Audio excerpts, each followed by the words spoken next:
And we are live. Thanks, everyone, for stopping by. On this live stream, we have the creator of Reno DX, Carlos. Thank you very much for stopping by. We're going to be talking about HDR gaming in general, and specifically about Reno DX and Crimson Desert, HDR Fix, and more. So, Carlos, if you want to introduce yourself and just set the floor. All right. First of all, thank you, Ariel, for having me on. Hello, everybody. My name is Carlos. I go by the tag Short Fuse. I am the creator, primary maintainer of Reno DX, and I'm here on behalf of that community. We're going to discuss what we've been doing the past couple months, what we are doing for this game, and basically answer some questions and talk about what we're planning in the future. So with Ariel, hopefully it's a nice stream. We can answer some questions, learn some things, and get some feedback from you guys too. Awesome. So, right now, I have the Reno DX mod for Crimson Desert set up here. And you can download it by joining their Discord. This mod is a work in progress, so it is not made public yet, but it will be once it is done. It will be posted in Nexus Mod. Now, who was the responsible for this mod? We have here Kick Fisher, and who is this? Oopie Doopie? What is? You're muted. You mute yourself. So on GitHub, it's Oopie Doopie. On Nexus, it's Kickfister, and on Discord, it's John. Okay. So he goes by three names. He's a man of many talents, and basically, I guess so. He goes by three names. Awesome. So, if you want to support them, their work, there's a link in the description of the video. They have coffee. You can also see it here when you download the mod. Now, with this Reno DX mod, we are trying to fix more than just HDR, right? Or is that coming later? That is something they're working on. Yeah, so I mean, if you hit right now on your on the game, you see how it says simple. You can go to advanced.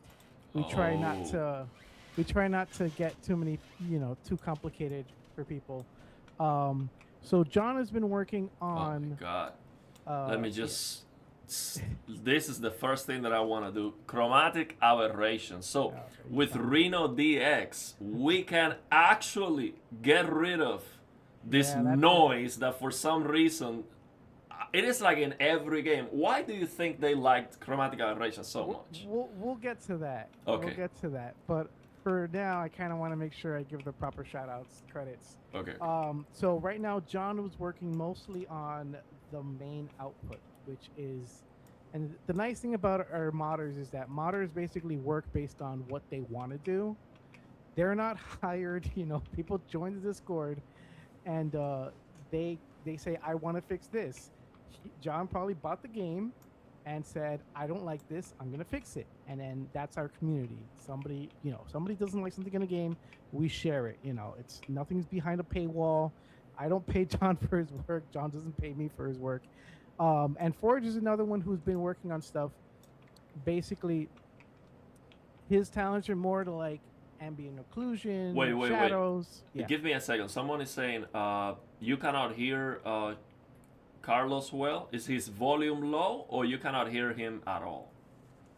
What's Yeah, how are going you on? guys? How are we on audio, guys? We Let me increase the volume more here. It should be better now. Yeah, you go ahead. Keep talking. I think I increased the volume yeah, I put it more. on max here too on my system. I'll speak a little louder. But basically, what I was saying is that John has been working on the visual output. So we're talking about tone mapper, highlights, that type of thing. I worked with him before on Monster Hunter Wilds. He also did a couple of other games, and basically it comes down to somebody buys a game, they're in the Discord, and they want to mod the game, and all of us, basically share. We pool our information. Forge is basically has been working on a lot of things related to like shadows, the technical stuff that's probably not tone mapping, but that's the stuff that he has interest in. So stuff you were mentioning about ambient occlusion, the way the grass is not doesn't receive proper shadows. He's been tackling that. This mod was actually done, and you'll see it says compiled March 20th at 3:50 p.m. I didn't even have this game. Somebody later came along and gifted me the game later after this was already compiled. And what I've been doing is making sure that these modders have been able to access the game, decompile the shaders, make the changes. And this game is actually a very pivotal game in the way we see things, because for two reasons. A lot of this game has a lot of AMD specific code, which we're not used to with our PC mods. So we'll see things like, well, basically the way AMD hardware works. AMD hardware really likes 16-bit values. It can run it twice as fast as 32-bit values. So there's a lot of things in these DirectX 12 shaders that really focus on that.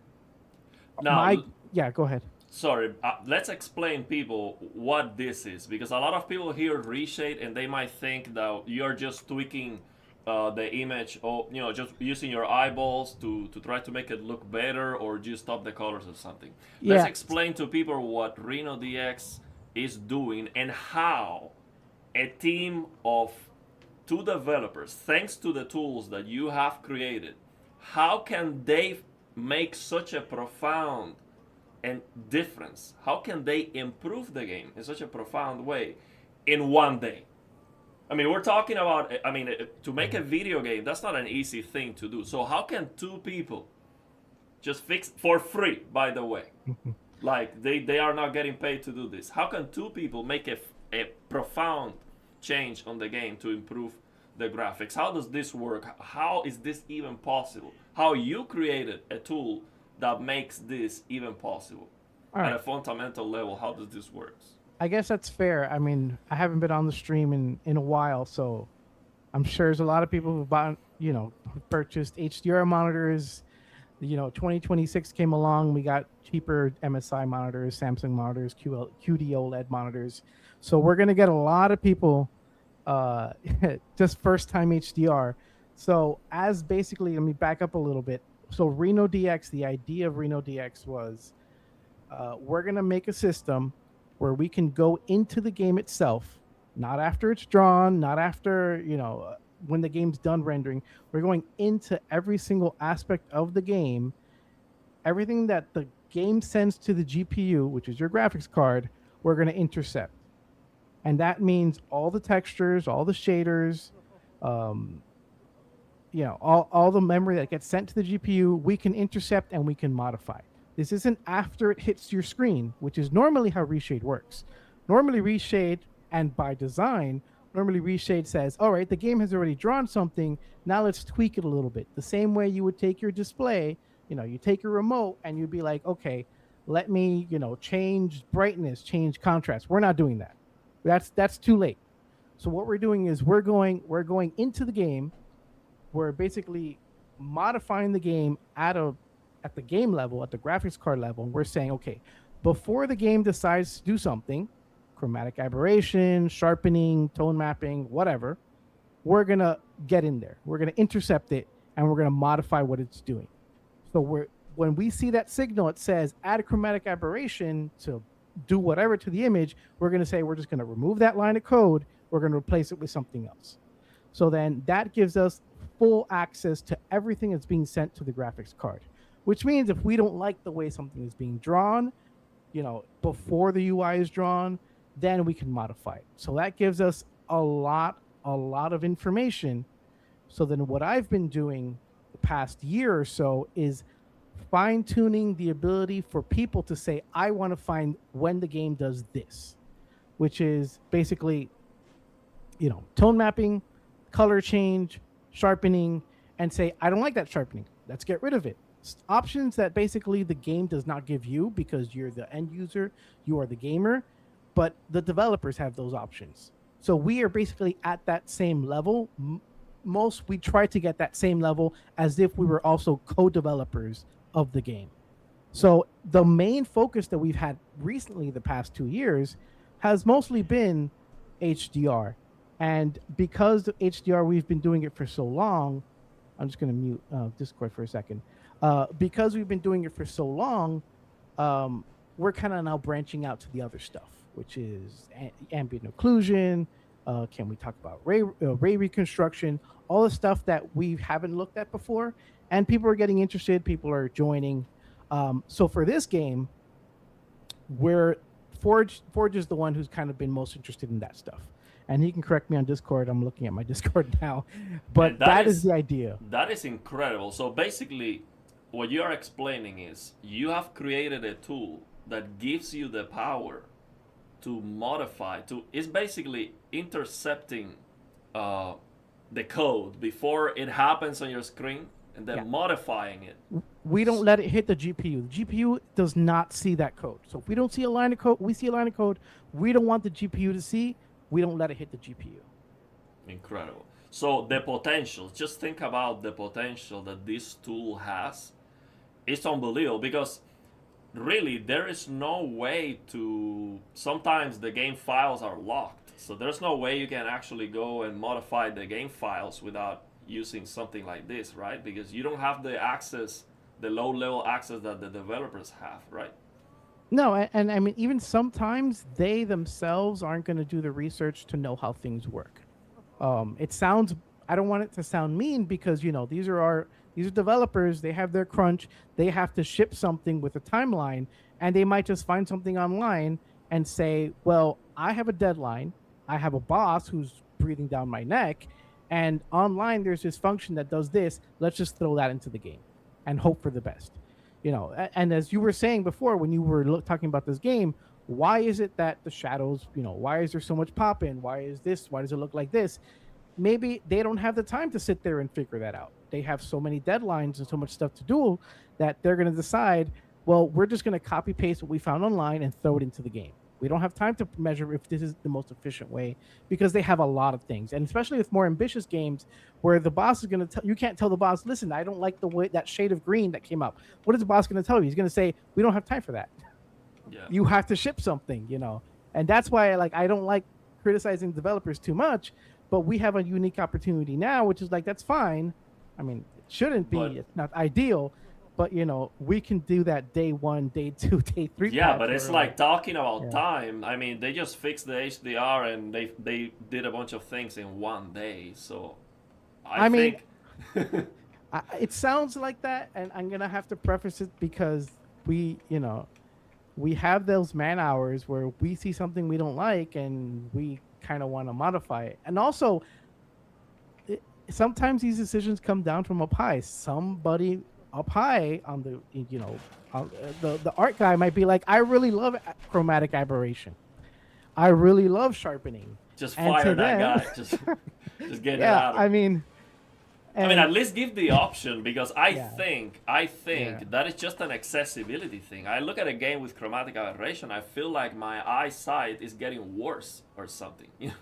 I mean, that chromatic aberration comes from two things. It comes from the way film used to be, as you were saying, the way film used to have the lens, but also your own eyes have a certain level of chromatic aberration.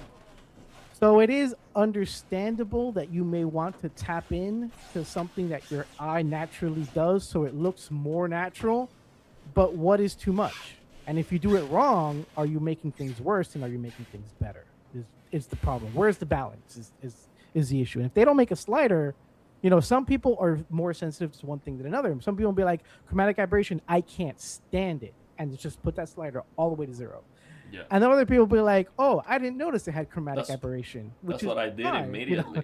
So Yeah. not only that, on this game, look at this. One of my main complaints with the games, as soon as I open it, was like, oh man, there's something wrong with the sharpness. Now Yeah. here we can see there is a sharpening slider that is 100% by default. You can turn it down to 0. Film grain. I would get rid of that too, if anything. Yeah. What does this does? Film grain perceptual. So we That's can a- basically just turn it down to 0. That film grain perceptual is one that I programmed in. So I wrote this for Starfield. Basically, Starfield had a film grain, and what it did was it made black gray. So we had to change it. So then my approach to writing film grain was, well, how does film work? And I found all these papers from people from Kodak, and there were all these science papers, and I wrote that into a shader. And I was like, well, if we're going to put film grain because that's what the developers or the art team from Starfield wanted, then at least let's do it in a way that doesn't lift blacks, that's HDR compatible. And it'll tap into something, if you've seen a lot of film, something that's familiar to you.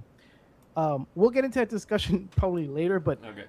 film, basically the way film works is film is imitating the way your eye works. Your eye always has a little bit of grain in it, a little bit of noise, really is the right word, a little bit of distortion. So if you can find the right number that's just about enough amount of grain, noise, then it feels real. Then it doesn't look like you're looking at a photo, you're looking through a window, which is really a lot of times our goal with a lot of HDR, which like we don't want you to feel like you're watching a TV screen. We want it to look like it's a transparent piece of glass and you're just looking at out a window. That is the ideal. We'll never get there, but we can try to fake it as much as we can. That's Well, but I'm telling you, I just turned this film grain, chromatic aberration, and sharpening down to 0, and the game already looks so much more clean that it's just not even close. So if you had, I don't know if you do, but if you had Lilium's shader, the HDR analysis shader, I do. Let me. So if you enable that, you will will. see.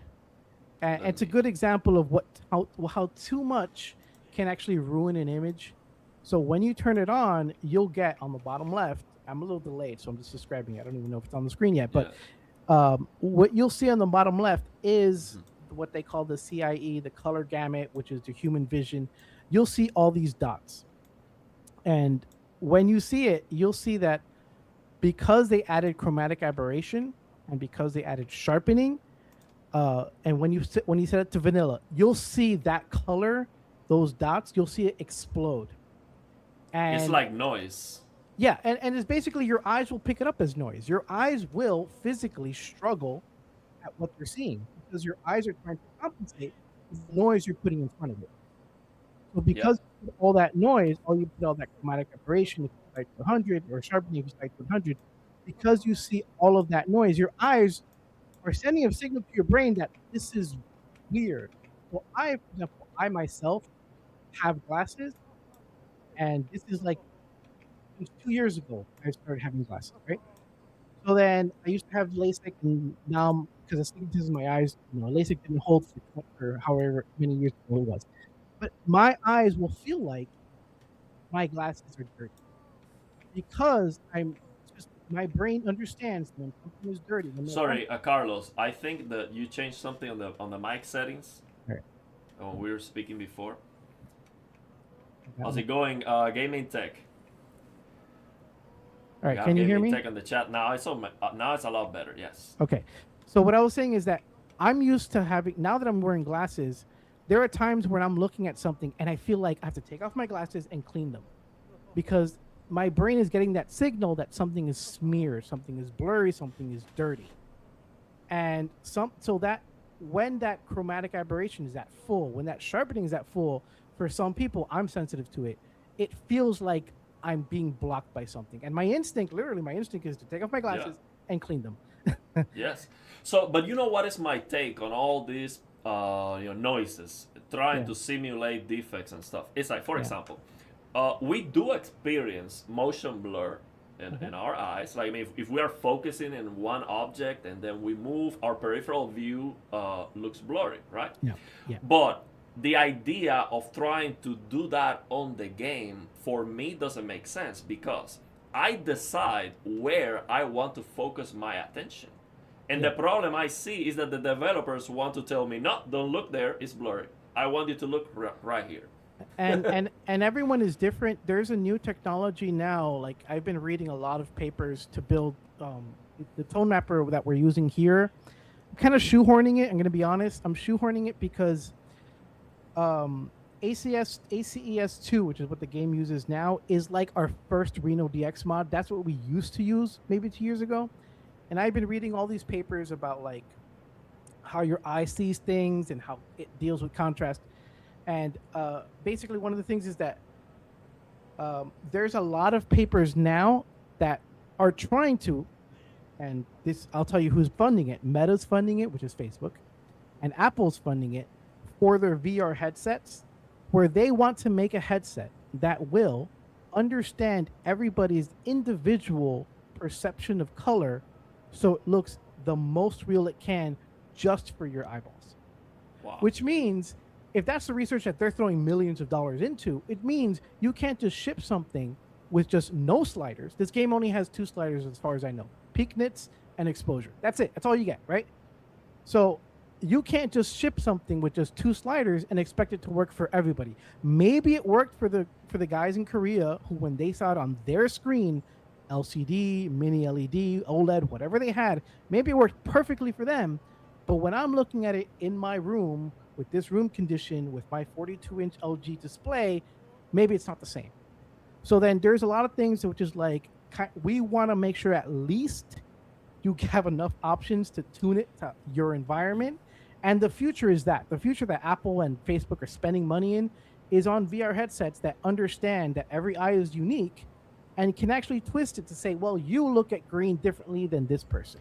So we're going to tweak the green just to you. And there's a lot of research, which is to me, I enjoy it. It's a lot of fun. Absolutely. And from a scientific level, you definitely can find that each one is different, all of that. But we know, without getting scientific, that some people just love to juice up the colors. And the best thing about Reno DX is that you can just come here and what do you want? Okay, you want more saturation? Here you go. You can just juice it up. Now look, this is pure eye candy. Now, I look at this and I'm like, man, this is just way too green. But some people look at that and they're like, oh, wow, this looks amazing. Yeah. That's what I'm talking about. That's a TV upgrade right there.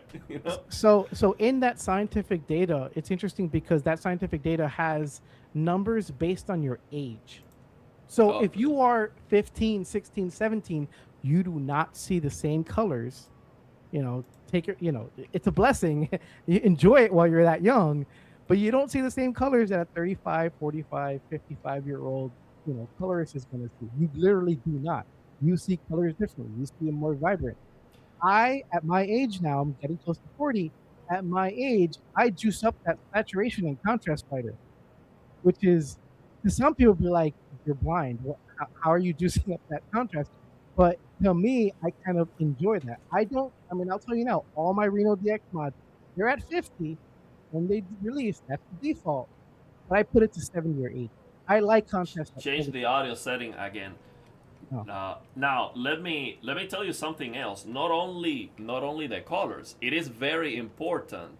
Some people are not using they're not watching their display in a perfectly dark room. So if you are in a living room, HDR is not designed, it's not considering the lighting conditions. HDR is an absolute. So if you have lighting conditions in your place, you want to have more visibility on the shadows because you cannot see well, especially this game during the night is very dark. Now here with Reno DX, look at the HDR analysis tool. I'm gonna pop this on the screen.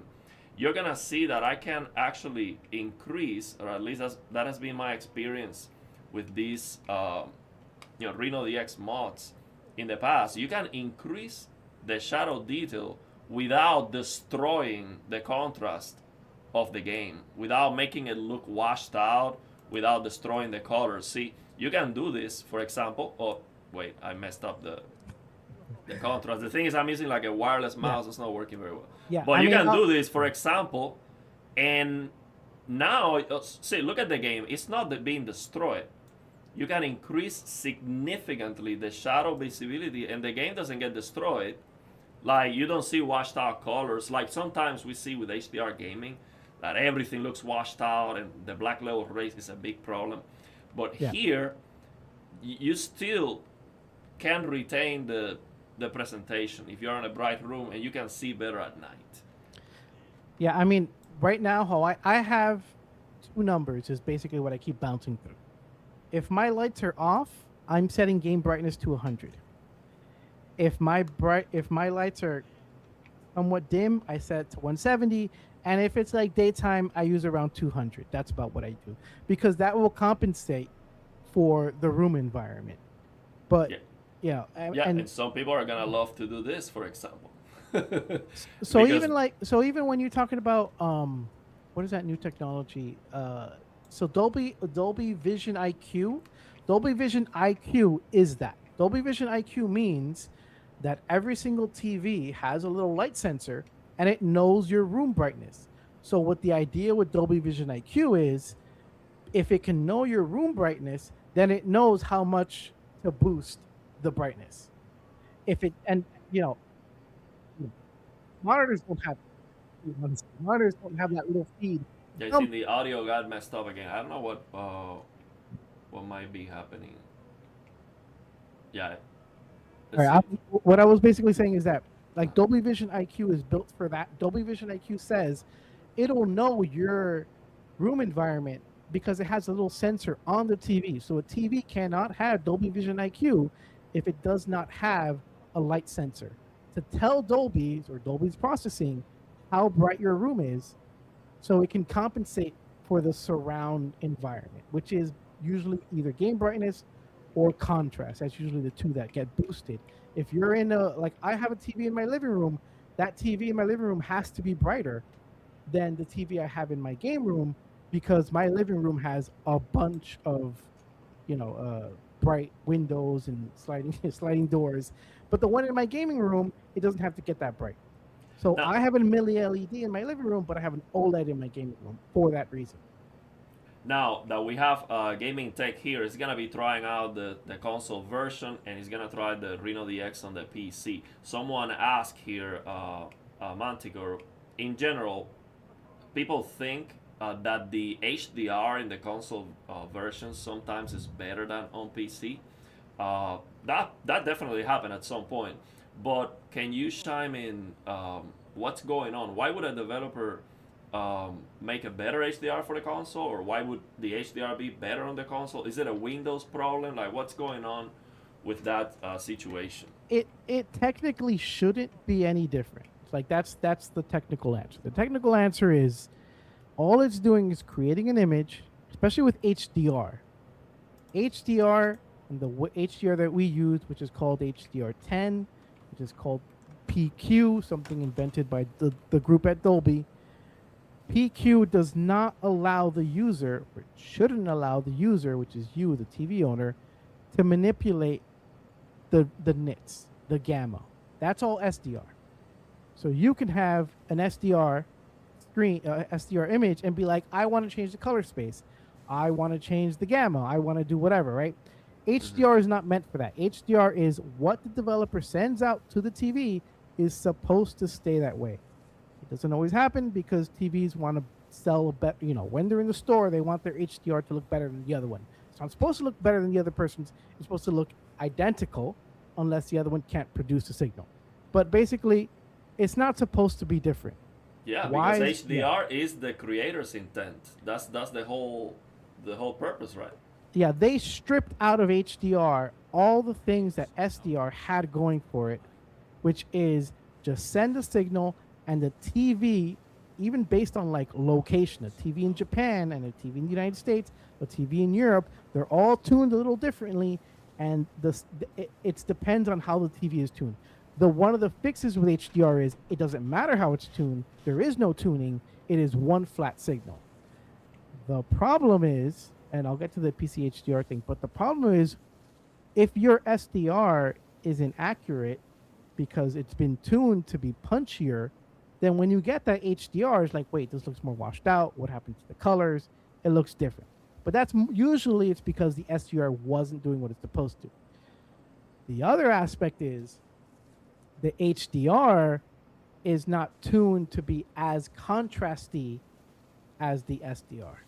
So normally a TV has a certain gamma, and the HDR does not have that gamma. So that's one of the things that we do. We usually fix that. We make it look like it was an SDR display, and then we also say, well, this is what SDR gives you, but here's the benefits of HDR: more color, more contrast, or whatever you want to say, more of a range. But it shouldn't look different. It shouldn't look different. Why it looks different usually is a technical imbalance. It shouldn't look different. I mean, I can't tell you if it looks better on PS5 and PC because I haven't looked at this on PS5. I haven't looked, I've seen it on PC, but it shouldn't technically. If everybody, which is the console manufacturer, the operating system, the video card driver, and the TV manufacturers. If they're all working like they're supposed to, it should be identical. Yeah, but also we have to keep in mind when people think about SDR, most likely the majority of people are using juiced up SDR. So Yeah, they would use their QD OLED TV and max out the brightness, juiced up the colors, use native color space, which is going to make everything look overly saturated. And then they think, oh, I like this more. So yeah. then when you go back to HDR, which is gonna give you a more accurate picture, it's gonna give you more closer to the creator's intent. Now you might feel like this is not what I want. Yeah, but I mean, you didn't. It's possible you didn't like accurate. I mean, that's the reality. Yeah. You didn't like accurate. You liked juiced up SDR. And when you look at SDR, even if you go on Amazon, you're gonna go to Amazon, go to any MSI, Samsung TV, and it doesn't tell you just that it does 100% of sRGB, right? Which yeah, sRGB, which is the PC one. It doesn't say 100%. It says 137%, which is 37% more than it should show, but they want to have that as a selling thing, which is like, no, look, we can not only can we meet 100% of what the PC asks us to show, which is accurate, we can go 37% higher than that and show even more color. And then that's how they ship it. And that's how when you plug it in, you're not getting 100%, you're getting 137%. So when you put your new TV, which only did new TV to 137 against your old TV, which did 110, you're going to be like, oh, look, this has more color. They're both inaccurate, but one of them is more inaccurate, I guess is the better way of phrasing it. It's, one's 137, the other one's 100. HDR really doesn't let you do that. HDR says we have BT 2020. Almost nobody hits BT 2020. They made a ridiculous range that ideally speaking, no one hits. Maybe now you can find one G6, whatever, they can hit it. But ideally speaking, it's such a wide range, nobody hits it. And that is what HDR is targeting. So now it's like, let me put an SDR game in HDR, and it's like, what happened to my 137%? You're not getting 137%. You're actually getting 100. So then that's kind of the difference when you're so used to the juiced up, so used to like 137% over SDR, that when you switch to HDR, it's like, no, you're not. We don't do math like that. We don't do numbers like that. Either you hit HT 2020 or you don't. And then that's kind of where people are like, why does it more washed out? Where my colors go? If I'm paying for HDR, why isn't it more colorful? Because of how they've been looking at it. Now let's go over the comments, because we have a bunch of comments here, and this one is for you. And by the way, see if you can reset the mic again. We have a comment here asking you, Carlos, what's going on with SDR in Resident Evil games? Getting SDR to look right feels impossible, but the HDR looks pretty decent on consoles, even in the older games. So we have Carlos probably figuring out his camera situations. He's gonna address that. So let me read some of the comments we got here from the beginning of the stream. Let me get this set up here. Okay, let me check. Even in the older games. So we have Carlos probably figuring. Okay, so I mute that. So just checking the stream. Oh, we have 150 in the chat. Thank you very much for stopping by. Let me check some of the comments here until Carlos comes back. And okay, so let's see. We got Gaming Tech on the chat. Thank you very much for stopping by. We have to go back and do some live streams. We have Musa also. He is a developer, a Reno DX developer. So anything he says, you can stamp that. He knows what he's talking about. We had a live stream with Musa too. That was great. Fixing God of War HDR in real time. We spent a very long time. I think we also have Filippo Tarpini. I think he's also a Reno DX modder. Correct me if I'm wrong. Let me see if I have comments from the beginning of the stream. Anyone asking If you want to download the mod, again, is in the description of the video. You join the Discord because the mod is not ready yet. It's a work in process, work in progress. So if you join the Discord, you can download the mod for free, but it will be eventually in Nexus Mods. So let me see. And again, this mod is removing, it's not only HDR, it's removing chromatic aberration, the sharpening if you want, film grain, and more. Okay, so we got, I'm going through the comments from the beginning of the stream. So someone asked, this is a very important thing to, let me add Carlo back. All right. Can you hear me? Yeah, I can hear you very well now. Yeah. All right. Let me stay close to the mic in case it cuts out again. So yeah, so to go over those names, Ariel just listed a bunch of names. So Filippo Tarpini is Pumbo, and Pumbo. Oh, Pumbo, he's Pumbo. Yes. Yeah. Oh wow. Yeah. Call him Pumbo. I think he's more comfortable. You'll be more comfortable, and he is the one who manages the Luma mod. So all the Luma mods, he goes a little bit further than we do. He does DLSS. He does a bunch of things. So then that is his. I wouldn't you wouldn't say he's a Reno DX modder. He kind of did. He helped us a little bit with some mods with Bioshock, but he has his whole structure in. Donate to him. Help him. He's just another one in the group. It's nice to have different variations of things. Musa is the one who did the Resident Evil mod, so he is more equipped to answer that question. And I was saying before, which is like I haven't really worked on a mod specifically, mostly like help this person, and make sure everything gets done. But in terms of Resident Evil 9, he kind of knows the Capcom engine at this point. So when there's a new Capcom game, we kind of bother him and be like, well, now you got to fix it, because the one who understands it best is you. And you're the one who understands what they're doing. And a lot of times they have some weird math. I think he showed us that, one of the Resident Evil mods, one of the Resident Evil games just had all this weird blue going on with the HDR. And I mean, he knows it best. I don't want to really speak for him, but yeah. No, I want to say this. Any Reno DX creator or modder is welcome to come to any of the streams. And I really want to support them. I never ask for support for myself, but I really encourage the community to support these creators, because think about this. They have to buy the games, and I guarantee you they don't have time to play them because they are doing this work. See, if you have to spend the whole night just changing the code of the game, you are not playing, okay? I have a YouTube channel. I have a hard time sometimes finding time to play. So just imagine then that they have to fix the programming of the game. So we should definitely support them, because I mean, these games are not cheap, and they are working to get these mods done as fast as possible. I mean, this is almost done already. The game came out yesterday. I mean, Musa actually, I guess I'll say it.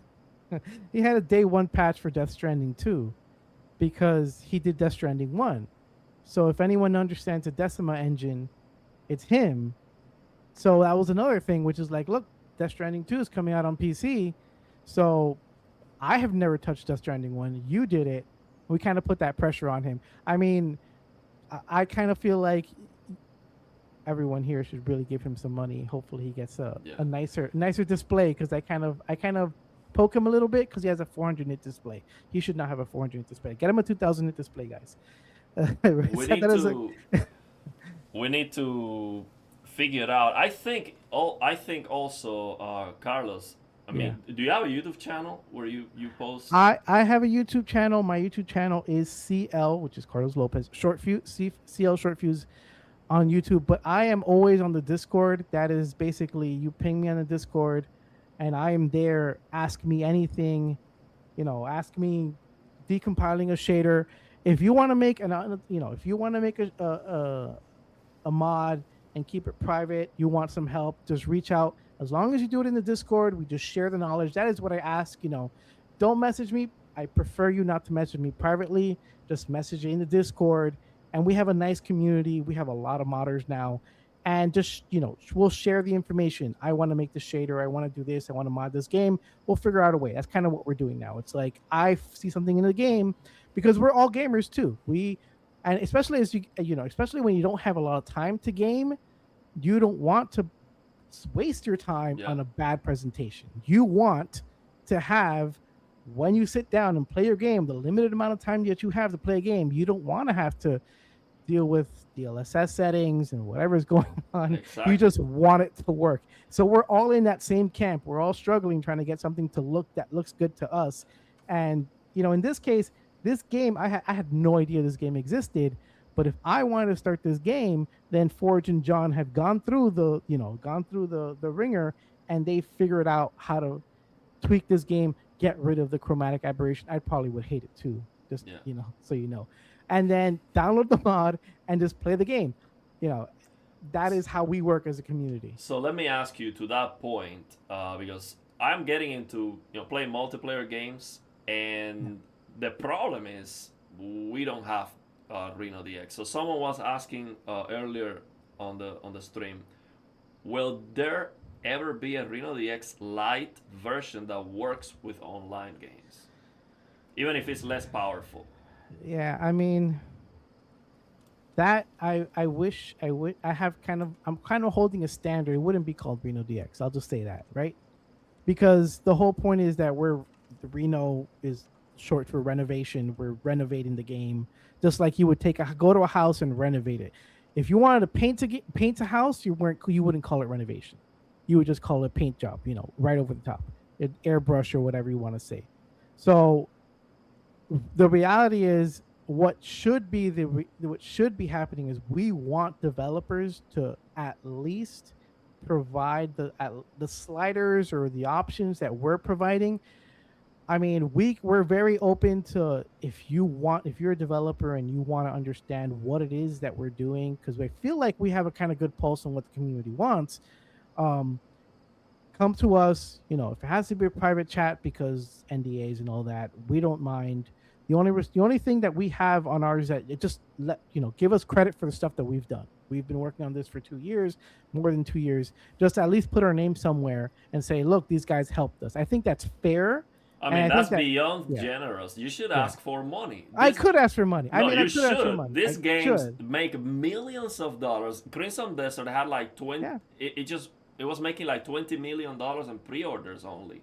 So I mean, you can't. I mean, I'll tell you, as a business person, they won't. Any company who knows what they're doing won't just say it's for free. They rather pay us, which I get.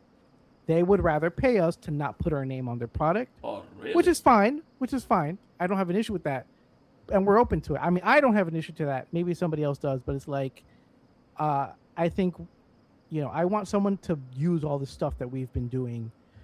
That's me. Reach out to Musa, reach out to John, reach out to Forge, reach out to Pumbo. I feel like there's no real excuse at this point, right? Because all our code is open source. Unless the company doesn't want to, it's very. I really wouldn't understand why a company would. The only thing I can understand is that they don't know. Now, if you don't know that this exists, you don't understand how HDR works, you don't know why people are trying to make these mods, then I can reason with that. But I don't feel like Kareem should be in a position to be like, well, we understand this exists and we're not going to do it. Like, that doesn't make sense. That doesn't make any sense. So now let me ask you, what is preventing these companies from just copying and pasting the fix? Because if you're modifying the code, they could just implement that on their game, right? I mean, illegally they can do whatever, and the only people who are going to find out is us, because we're the ones reverse engineering the game. but there's no, what's the legal venue, which is like, no, it costs too much money. It doesn't cost too much money. You can take pieces of the code and you can give us credit. If integrating the pieces of the code doesn't make sense to you, then you reach out to us. But we're not even there yet. Like, we haven't had. That's just unbelievable to me. So you're telling me you would not even be asking to get paid for it. So you only want a recognition, and they would not do it. That's just crazy to me. I feel like it's probably because, unfortunately, in this industry, people kind of go to what's tried and true. you're getting attacked. What's Yeah. tried and true, which is basically, well, we don't know who these people are, and everyone else is doing this, so let's just do what everybody else does, which is, I guess, fine because you're no worse than the standard, right? But let me ask you, technically, it is possible to just copy and paste and release the There's update. there's probably pieces you can copy paste. I mean, I think my film grain shader is pretty nice. There's no reason why you have to use something else. If that's the one you want to take and put for your game, so be Okay. it. So, But but they could just reach out to you, update their game with your fix, give you yeah, credit, like yeah, put you on the credits or something, and yeah. you'll be okay with it. You would be I happy with I would that. be okay with it because you're pushing the needle, right? Because right now I feel like, as a gaming, as a gaming community or as game developers, we're not progressing. We're not meeting the demand that's coming, which is everybody's getting mini LEDs, everybody's getting OLED, and it's just random. You're gonna buy a game and you don't know what you're getting. You don't know if you're going to get garbage or you're going to get something good. It's just completely random. And it has that, and people aren't happy buying HDR displays and then it's feeling like, well, HDR is a gimmick. Let me just turn it off. It's a horrible thing that, that is what's happening. And it's worse for consoles because you'll get a PS5. There's no mods for That's what PS5. I'm thinking. That exactly. So I'm thinking in two things. One, it's not everyone who is going to bother downloading mods. So a lot of people are just gonna suffer a bad experience because they are not into just modding the game.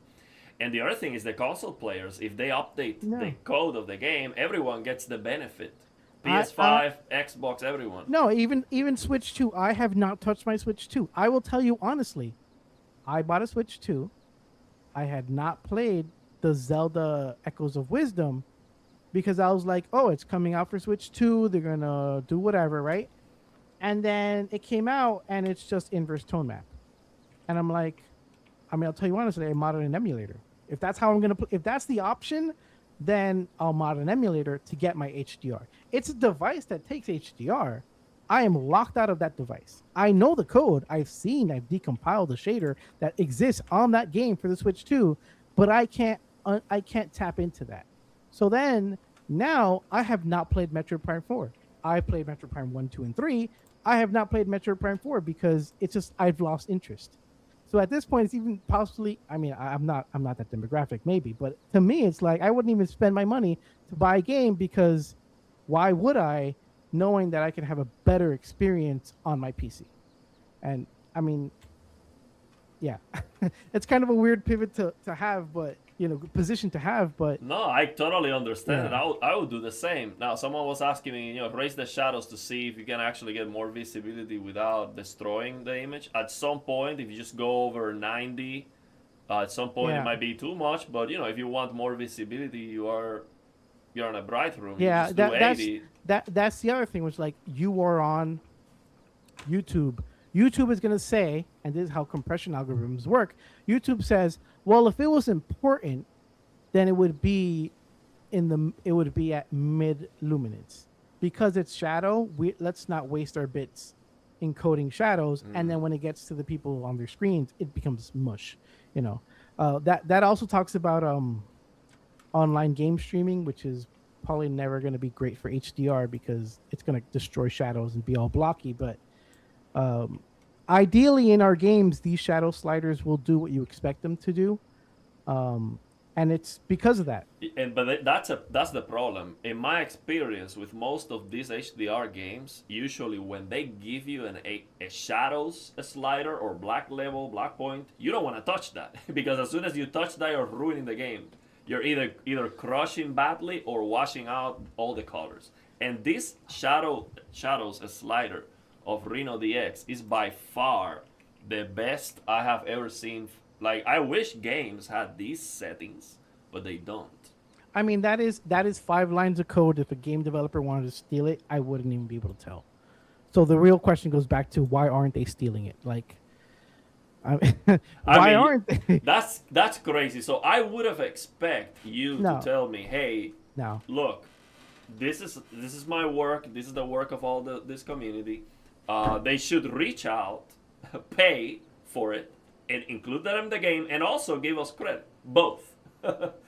So, and I don't know why they would not be able to do that. I mean, as a developer, how much do you think a developer in one of these studios Well, is making a year? $100,000 a yeah, year? it's also the question of will that move again, I'll use the phrase again. Will that move the needle?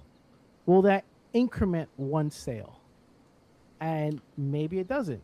Maybe Well, to them it I'm gonna doesn't. tell you what's gonna do. Gaming Tech is gonna make a video and tell everyone the HDR absolutely sucks, Yeah. and he's gonna get 50,000 views. And then I'm gonna go Yeah. make a video and be like, "This game HDR is like SDR. It's not even worth trying." I mean that's kind of a thing which is like So that's uh not one sale. That's a lot of sales that could be potentially impacted.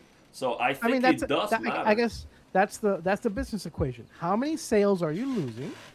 What is the price of your game?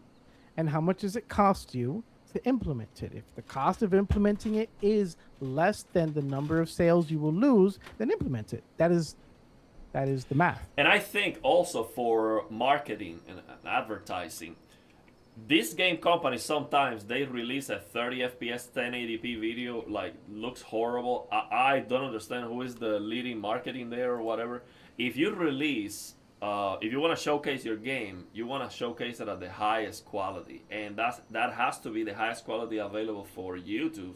Like if you're gonna do it on YouTube, and that's HDR. So talking about this game, Carlos, I would have to. I mean, the day night cycle of this game is very long. It's hard to find examples. I will play it more and showcase the difference. And you have There's not played the game. You don't have it. But tell me if you have. I'm still on the title screen. I'm going to tell you just looking at the pictures, I think you can switch it now. So there's something that I've noticed and this is now I can get to the heart of what a little bit of surprised on this game. So if you switch Okay. between vanilla and the Psycho V, which is the new Psycho visual tone mapper that I've been writing for the last 4 6 months. Um, this is interesting to me because this is, as far as I know, and if you're an HDR tech nerd, tone mapper nerd, this is as far as I know, the first ACS2 tone mapping game. And my question is, why aren't they announcing that? Why aren't that screaming that from the Like rooftops that's a instead? big deal, right? Yeah.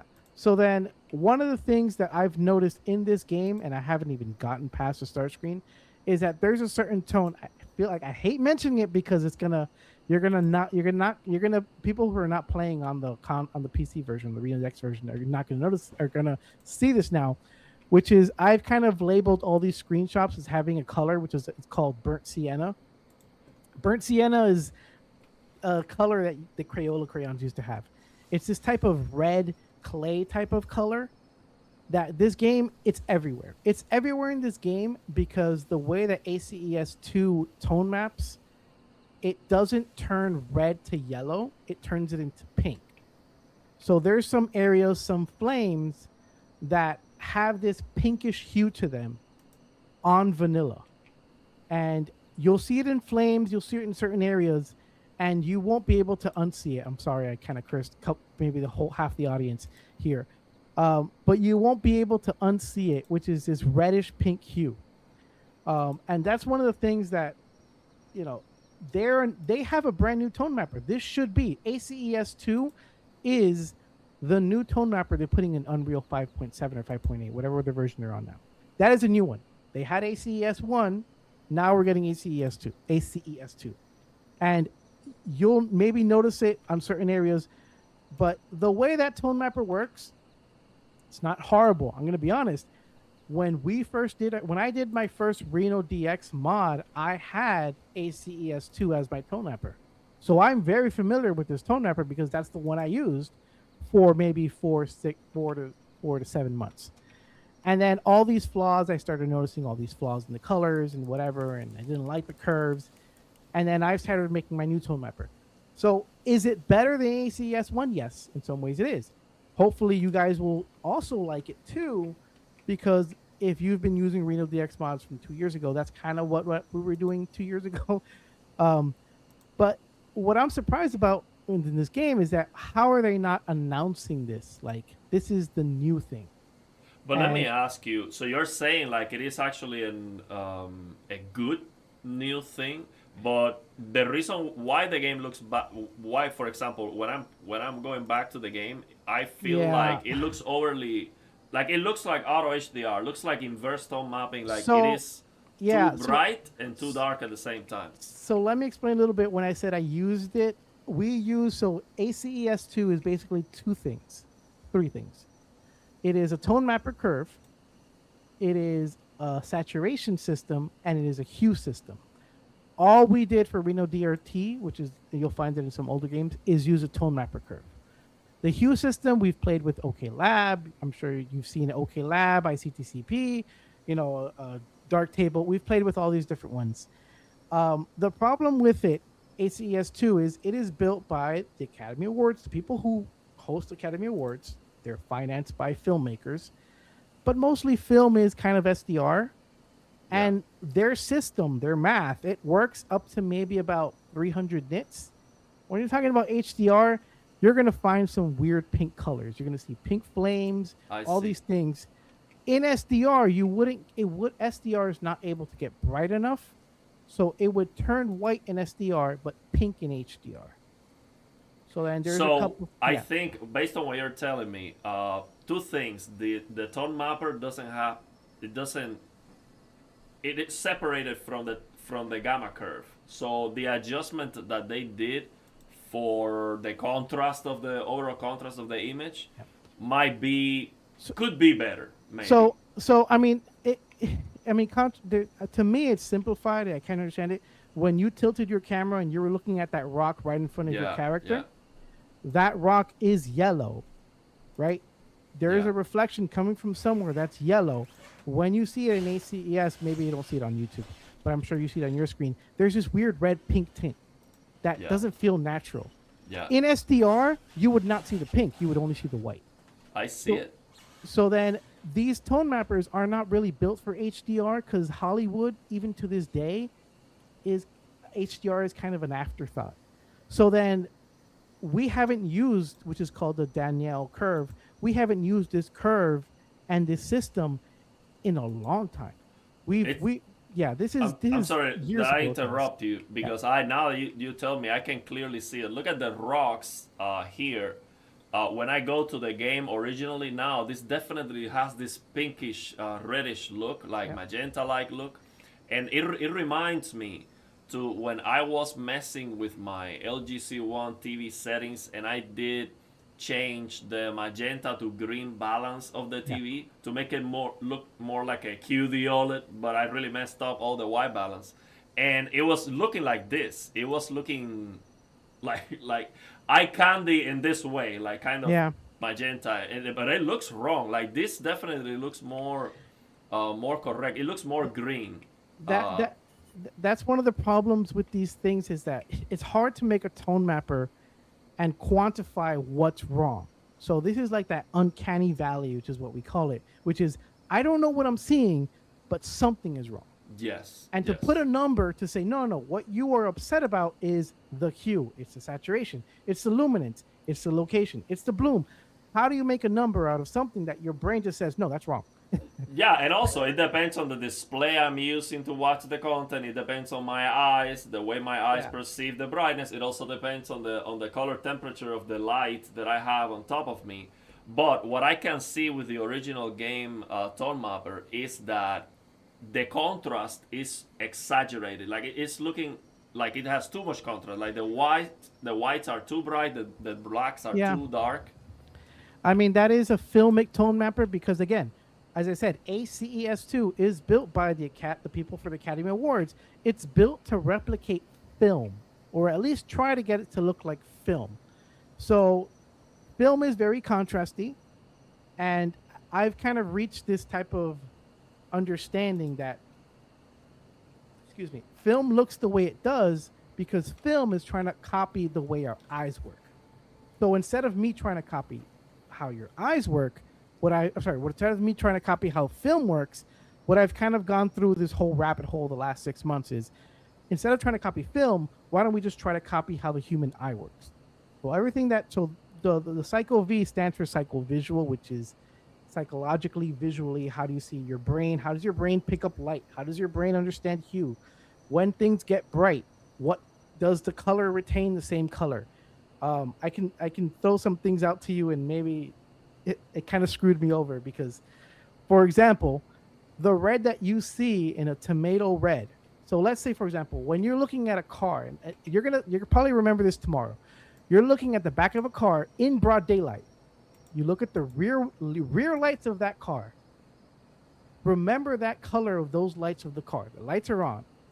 Those lights will be tomato red. When you see those same lights at nighttime, now you don't have all this light that's hitting you.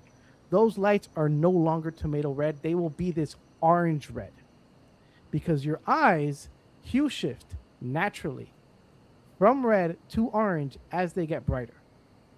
And this is such a weird experience when you can actually start looking for it. The green turns yellow a little bit when it gets really bright. So again, if I'm driving at nighttime and I have my lights on, those little green reflect or yellow reflectors will have a tint of green, or the greens will have a little tint of yellow. And I've kind of gone crazy the last 6 months because I've noticed it everywhere. So even the concept of what you understand to be tomato red, ketchup red, that deep, dark, scarlet crimson, if I would, crimson red, that red that you understand in your brain doesn't exist at 1,000 nits. It just doesn't exist. If you were to take red right now and dial it up to 2,000 nits, it would not be tomato red. And your brain doesn't understand that. You can't, you can't tell your brain, oh no, this is the same red. It's just it doesn't exist. So then there's that thing which is like you have to tap into, which is what I've been trying to mess with. You have to tap into something that people don't understand numerically, but it hits you when it's wrong. So you see pink, and it's like, wait, why is this pink? This doesn't look right, Yeah, but it's hard to quite point your finger at the issue. Yeah. Now, this idea of trying to make the games look like movies, I think is a terrible idea because I have tried Reshade and the HDR analysis tool actually in some of the HDR videos that I have captured from YouTube and from other things.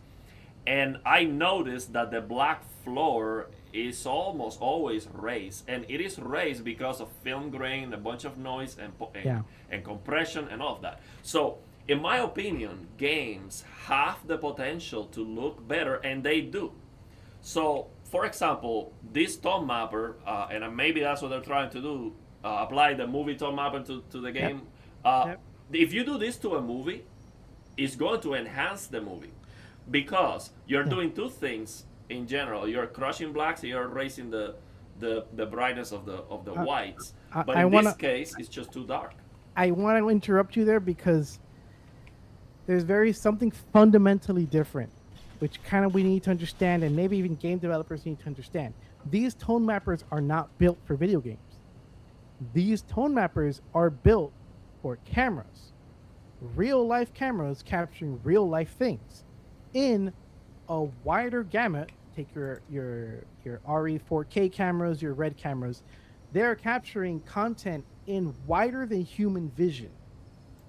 And then they're compressing it to DCI-P3, which is the cinema color space. Video games do not do that.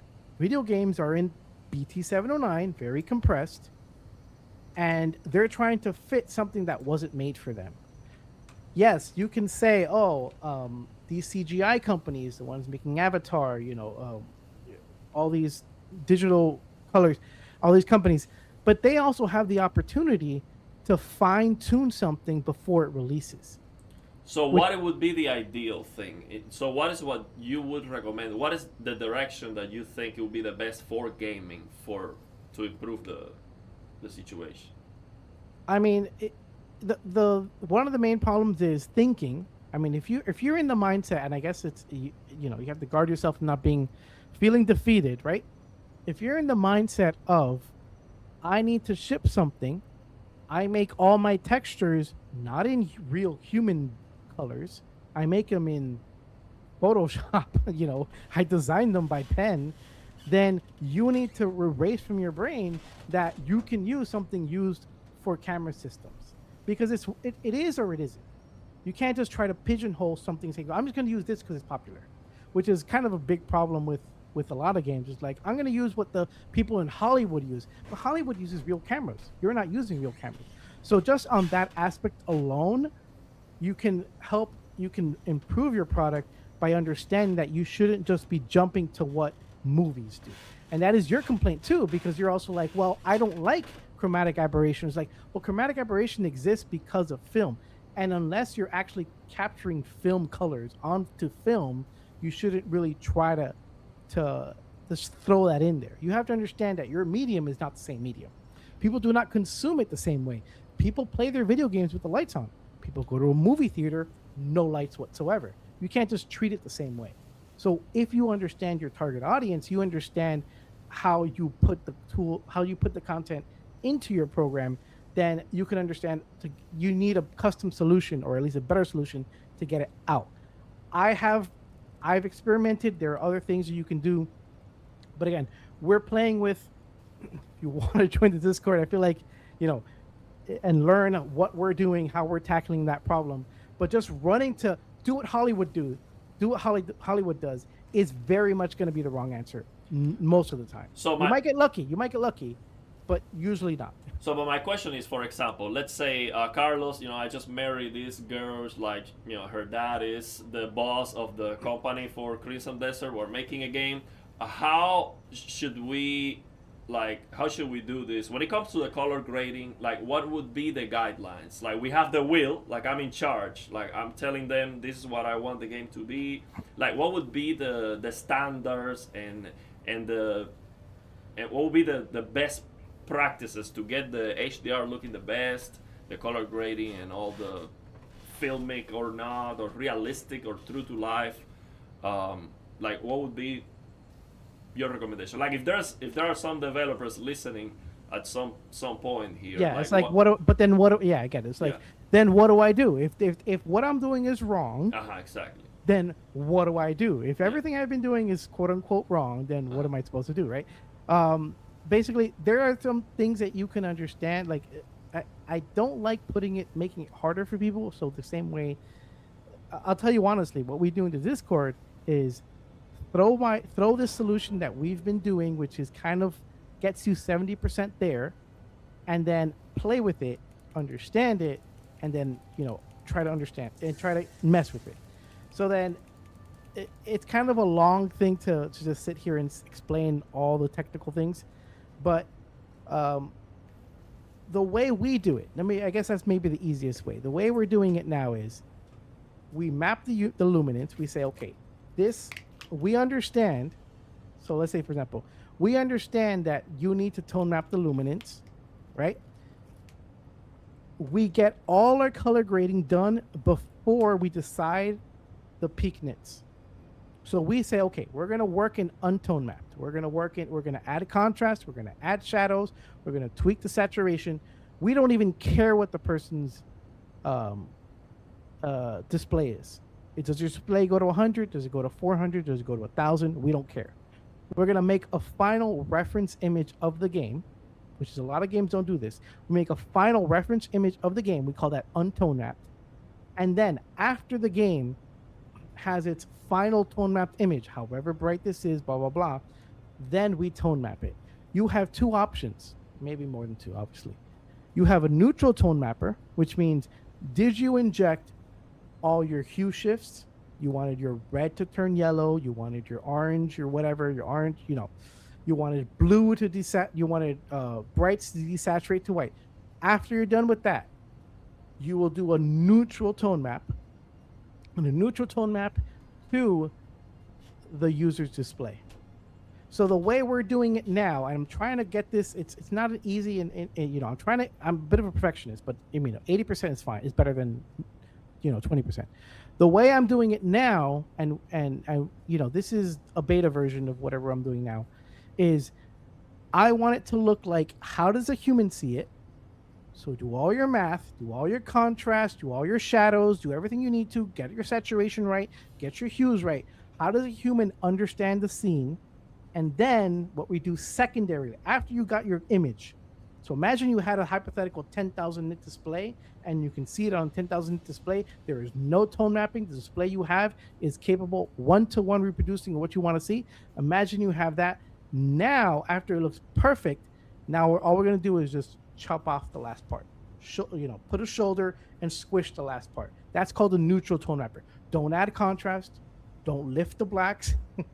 Don't, add saturation. That- All you want to do is just squeeze the last 30% to just fit in their display. That's the way to preserve the creator's intent. So you don't want to affect the mid-tones, the overall look of the... Nothing. Yeah. You just want what we call a neutral tone mapper. You want a tone mapper that says, I have already built the entire image.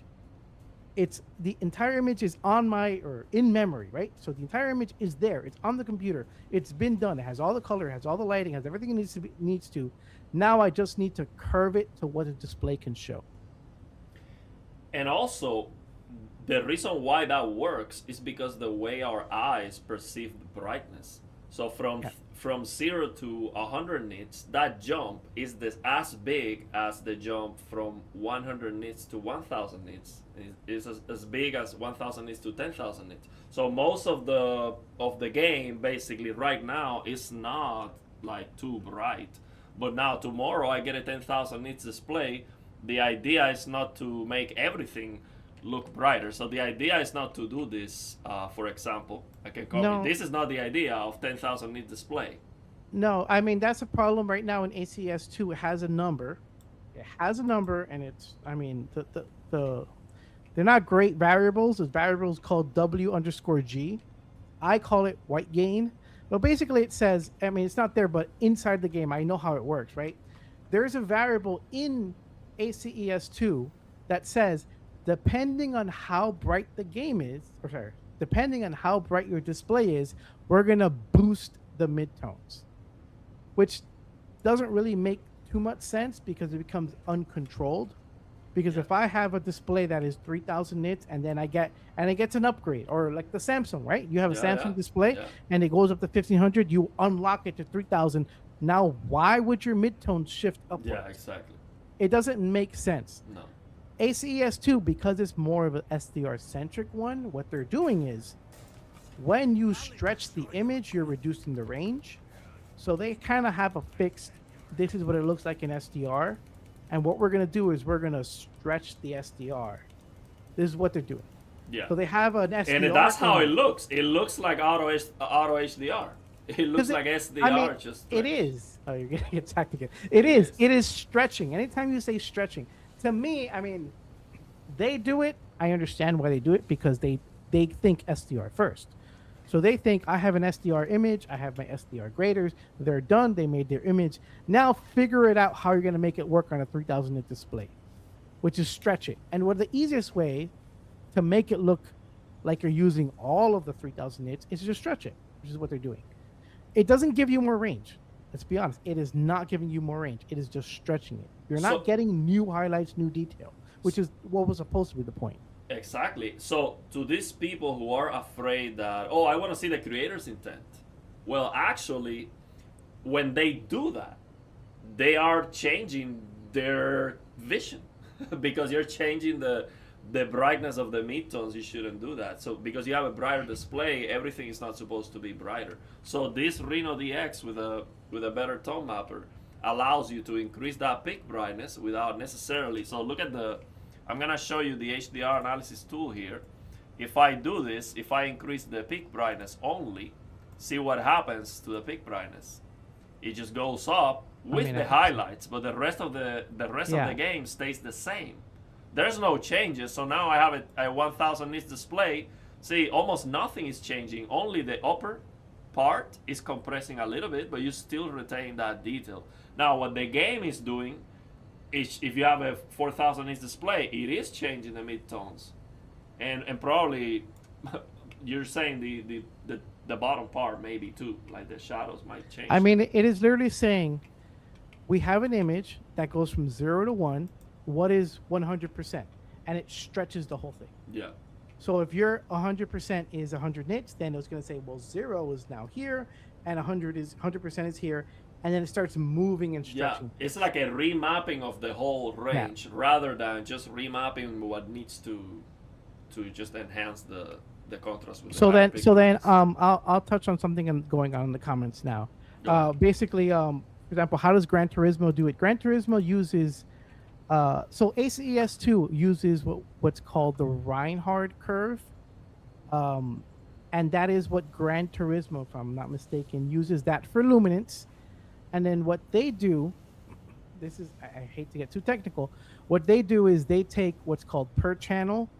So they say we're going to move red, green, and blue all at the same time, and we're going to make a new color from that. So then I hate getting too technical on this, but basically they take the luminance, which is what ACS does.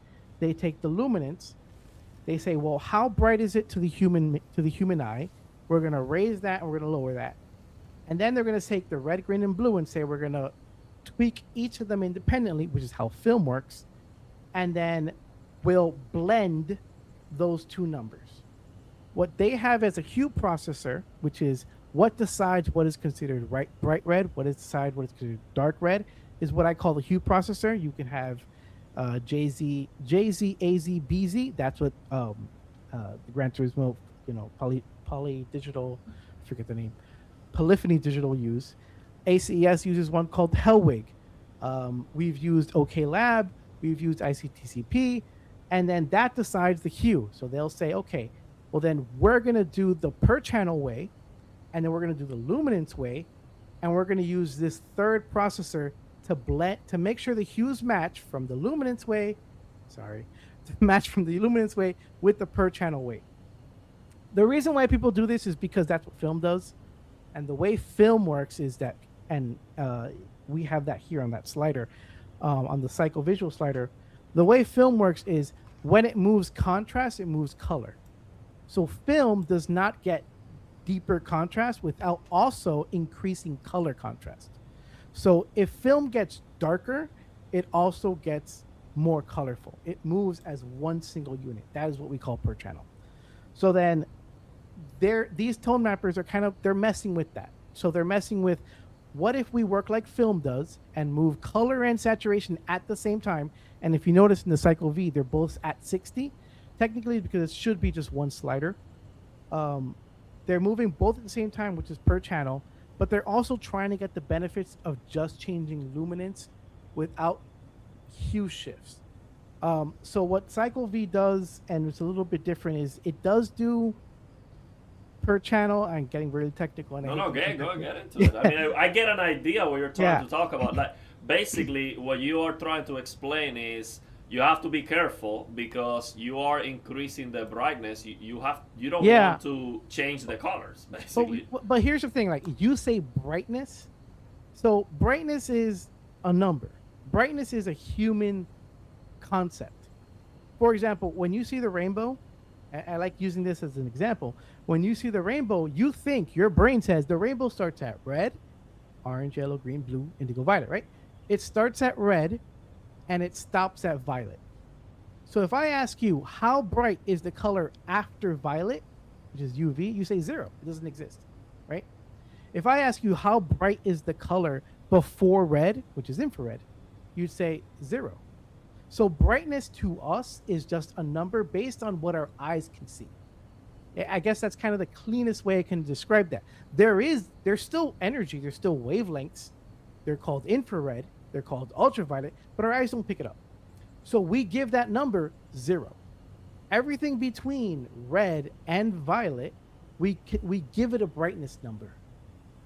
So then when we say increase the brightness, it's increase how much it affects our eyes. It's a human-made number. So even luminance is not a real scientific number in terms of wavelength. It is as we see it through our eyes, which is kind of like, wait, I thought luminance was a scientific. No, it's literally based on how we see things through our eyes. Our eyes don't work like that. Our eyes say, well, if I get more red, then it's stronger signal. And not only is it brighter to us, but it's also more colorful. So it should move together. Because you can't make red brighter and make it whiter. It doesn't make sense. Either it's a strong red laser beam, like a red laser pointer in your eye, or it's not. And that's how it should work. And then even our like the contrast one, it's kind of breaking how it's supposed to work. It So shouldn't work like that. So let me ask you, the reason why this is so complicated, I guess, is because even if we measure with a instrument the nits values of different colors, and Yeah. they have exactly the same nit value, our eyes perceive different colors with different brightness. I mean, Is that the reason why it gets complicated? I mean that goes back to what I was saying about how Apple and Facebook are trying to quantize how different everybody is, but uh, how you perceive a color is based on technically what we're saying is we're doing two things. So when you do BT709, like I don't know if it is in frame. Okay, I have a CRT behind me. That CRT is a BT70 or 601 or 709 CRT. When I say 100% blue, so you say your hex colors 100% blue, that means 100% of what that CRT can produce from its blue channel. That is not 100% what your eye sees. It's just a number that we've picked based on the output of the device. So then all these numbers that we're using don't really correlate properly to what our eyes are doing. So we're all messing with different instruments and different numbers to try to get it back to, well, if this is 100% of the blue from a CRT, how much is that to us in our eye? And that's kind of where, I mentioned before, which is why you probably shouldn't depend so much on what Hollywood does, because Hollywood uses cameras that do not match what our eyes pick up. They're building stuff that has to cancel out that these cameras pick up ultraviolet. Our eyes don't see it. So they have all these, colors and mathematics that have to deal with ultraviolet. And video games are still based on CRT numbers, BT709 sRGB. So then the math, I hate to make it sound so complicated, but I at least want to say that it's not so blatantly easy to just do what Hollywood does, because there's a whole bunch of math and science that involves to it. We have good numbers that are pretty close, and you can use bioluminescence, but luminance is never enough. You do need to tap into per channel. So let me ask you to see if I understand. But the reason why per luminance is not enough, because luminance, we're talking about a gray scale from so a white is same red, green, and blue, right? White is I'm gonna stop you there. White is a canceling effect. White is not a color.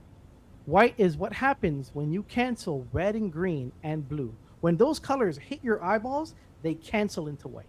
When you see white, you're not seeing a color, you're seeing a canceling effect. I see. But it's all three together. So then what we call luminance and white luminance is what is the maximum white that you can produce on a display where all three cancel each other equally. It's a crazy that's the challenge. I was thinking, if we perceive the brightness of different colors differently, even if they measure the same nits, then the hue issue that you're trying to describe, that some games do not account for the differences that happen when you push more brightness or more luminance, because you might be changing the perception of the color. Instead of looking red, it might look like orange, or instead of looking blue, it might look like purple. So when developers use per channel and what they call gamma, so for example, when we say gamma, we don't talk about luminance. We're talking about per channel contrast. So when developers use gamma and manipulate red, green, and blue, they manipulate them in a way that kind of feels right, because our eyes see things in red, green, and blue. We have cones in our eyes that kind of see it in red, green, and blue, but you can manipulate them. The closer you get to how your eyes see it, the more accurate it feels. So in this tone mapper in ACES, they threw out that aspect of human vision, and they said, we're going to tone map just by luminance, and then we're going to use a system that is only good to maybe about 300 nits to match the hue. And then the way ACES2 works, if it's your 1000 nits in brightness, make saturation 0. So they have a little curve that says If it's shadows, make it bright, make it colorful, and if it's highlights, Oh. make it white. So So, then that is so, how this works. so If is it that why this game, when you see during the daytime the bright sun, there's it's no gonna be white. color. It looks white. It's going to be white, which your eyes do. I'm going to be clear. Your eyes kind of do that in a certain way mathematically. These are all approximations of how your eyes collect light. That is everything a tone mapper. A tone mapper, I guess more simply, the simplest explanation of a tone mapper is emulate how your eyes perceive that light. Because as I said, there's still wavelengths, there's still ultraviolet, there's still infrared, but to our eyes, those numbers are zero. So there's it's how your eyes would perceive that range of colors. But let me ask you now, with this tone mapper, what's gonna happen is when we are in an interior place and we look to the outside and it's a bright sunny day, instead of looking white, we might be able to see some color with the detail. The way I'm have this tone mapper, and I mean this is today. I'm still working on whatever we're doing, but I've at least identified some common issues where it's like, oh, I understand why I didn't like ACS2 anymore. I understand why I didn't like, Reinhardt per channel, why I didn't like any of the other tone mappers. What is it that my brain didn't like seeing, right? Um, in this case, their direction for ACS2 has me worried because they are assuming that everything that is bright must turn white at the same hue that it would if it were at 100 nits. So remember how I said the example of how tomato red isn't tomato red when it's 1,000 nits? Yes. They assume it's tomato red. And what is light red? It's pink. But that's not how our eyes see it. So we're going to see flames in this game that are pink. And your eyes are going to be like, that's not right. That's not right. But let me tell you, this problem, since I started seeing trailers for this game, I was saying the whites, the brightness of the game looks too white, like there's no color. And I thought, well, maybe it's like an auto exposure thing. Do you know if there's something like that going on here, like an auto exposure? I mean, it is a flat curve saying if you have 1,000 nits, it has to have zero chrominance, zero brightness, zero saturation. I'm sorry. It has to turn white at 1,000 nits. Oh, So that is, I mean, this is longer than that, and this is kind of like what I've been doing for more than 6 months, is more than a year, which is what is the math? What is the real math? If I'm looking outside my window and I'm looking at the sun, is the sun white or is the sun yellow when I look at it? And why is the question? If I Yeah. can answer that question, then I can build something believable, and then I won't be annoyed when I see, bright or perfectly white. So what they did in this, I feel like they took a shortcut. They said, well, if it's bright, turn it white. And that's it. That's the answer. The answer is it's bright, so make it white. And our eyes don't really work like that. No, I Our don't eyes think work so. on a curve. I mean, I was I mean, looking at I'm the gonna- sun the other day. It was Yeah. looking orange and very, very, very bright when it was going down. But it doesn't. But it doesn't turn pink. A yellow sun does not turn pink to our eyes. It also doesn't even turn white. I mean, I'm not getting into that. But the point that I'm getting to is there's a lot of math involved that it's never just as easy as we'll just do what Hollywood does because it's what they're doing here. There's a lot of physics involved. I wish, because I'm doing this and I feel like who else is doing this? I mean, these guys are getting paid to write this stuff, to write these shaders. Like, I'm doing this for free. I should be able to just call somebody at Epic and be like, what did you find this week on what research paper did you read that tells you how, light works in our eyes and whatever. I wish it was that point. But HDR gives you an ability to show something, and it's a problem. HDR is a problem. I'll tell you now, because HDR is closer to how we see light than SDR. So because of that, because of SDR to you is a piece of paper, it's a piece of film. And then when you turn on HDR, you're going to find these things that you'd never have to worry about with SDR, because SDR is so limited Yes. that you don't have to worry about. Just make everything white. We don't have the range to show this color. Just make everything white.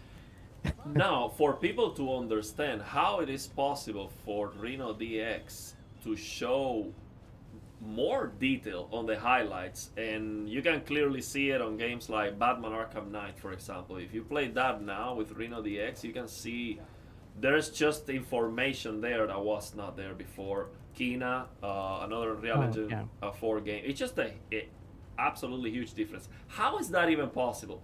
That you with this mod, not only you are getting the the overall contrast of the image and the colors and looking very Yeah. nice, and you have all these tone mapping options, but you can get more detail. How is that even possible? How can you explain people that? Well, it all comes down to the math. I mean, in the end, it's all math. And this is not an. I like saying that this is not an art problem. This is a math problem. You have SDR, which only goes up to 1.0. Give it a number. Just assign it a number. SDR only goes up to 1.0. You've made a game, you've made a tone mapper, you've made a whole system, you made a filmic tone mapper, and it has to stop at 1.0. Now you've been introduced to HDR, as in you as a developer has been introduced to HDR, and now that 1.0 number is now 5.0. What are you going to do between 1.0 and 5.0? You need a new system. The numbers that you're going only work up to 1.0. So now you had a curve that nicely fits into 1.0, that curves to 1, but now it needs to go to 5. Now, what some people do is, well, just the same way it curved to 1, make it curve to 5. What does that mean? You have to stretch the whole image. You're not getting new detail. So why is it that our mods look different? It's because we have a system, we have a lot of math. I don't even want to say is art system. It's literally math. We have a lot of math functions that allow you to retain what it looks like when it went to 1, but also goes all the way up to 5. So then in So Unreal, it's a continuation Yeah. of that rather than just Stretching. a stretching Stretch. of the limit. So if you just Yeah. stretch the limit, you're basically just clipping. That's all clipping. Yeah. So I mean that's why I say it's a math problem. It's not an art problem. And then it's a math problem because, and then you get into further things, which is the problem's going to get harder too, because when you have a 400 nit display, it's like, well, on paper, people only, on paper, film is to 100 nits. On paper, that's what, TV is 100 nits. And then Office is maybe 200, 250 nits. That's kind of because the environment, what we discussed, because the environment in an office is so bright, you don't run it at 100 nits. You run it at 200, 250. This game has its UI at 300 nits, by the way. So then that is what they run it. That is your baseline. That is your 1.0. So then when you have a 400 nit display, then what is 400 nits? It's only, it's 1.25. It's not 1. But then these displays are going to keep coming. You're going to get displays that go up to 800. You're going to get displays that go up to 1,000, go to 2,000, go to 3,000. And those same old tricks that you were doing before that only work to 100 nits or only work to 300 nits aren't going to work anymore because the human eye doesn't see colors the same way. And I think that's when people are going to come out and think that with brighter displays, it doesn't look right. Like, because you're not getting anything extra for it. It's just looking unrealistic. It's just looking like it is too much. It doesn't look correct, basically. But what is hard to understand, Carlos, is how is the detail there? Like this extra details that we can see with Reno DX on the highlights, especially. How was that detail at the engine level? So That, in this case, more specifically, this game has what we call the LUT builder, and what we call a LUT builder is basically the game says, I need the GPU to make an optimized table where color in creates color out. Excuse me. That's what a LUT builder is. Or what we call a LUT builder. Unreal has one. Cyberpunk has one. I think Resident Evil games have one too. This game has one. It's basically a table saying, if I give you 40 nits of red, of pure red, what's the output color if the user has a 1,000 nit display? And it gives you a number. So that's a function. That's just basically a function. It's a shader, but it's a function. So then we go into that shader and we say, well, if you thought before that 40 nits of red turned into this, because of whatever math system you have, in this case ACS2, we're gonna give you a different color. That's the common way of doing things, which is nice because when you're asked to make a table, and it's literally called a LUT is a lookup table. When you're asked to make a table, you can do a lot of complex math.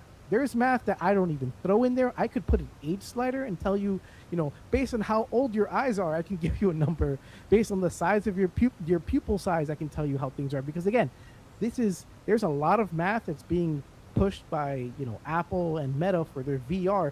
They know they can build a function saying, well, I know the person is looking this distance and their pupils are this large and they're looking over here. They have done some crazy math that we could do. And the nice thing is that because it's a table, we can throw all this complex math in there if we So want. you can just update it in the future and make it even better. Yeah. Now And let me see if it wouldn't affect the performance either. Yeah, we'll get into that too. Some people ask, what is the performance cost of Reno DX? I think it's like 1, 2, 3 frames maybe. There's an injection cost, which is usually on CPU, because again, we're not making it hit the. So when you're talking about post process means draw the whole thing, draw, however many frames, however 3,840 times 2160 is 8.2 million pixels. Post process is that. Post process says draw the 8 million pixels, and I'll try to draw on top of them. We don't do that. We don't let it get to 8 million pixels. We change it earlier. So the cost is, how do we intercept the game? That's usually CPU. There are games that are more expensive because not only do we have to intercept the game and figure out where, which is a constant, look, is it this one? Is it this one? Is it this one?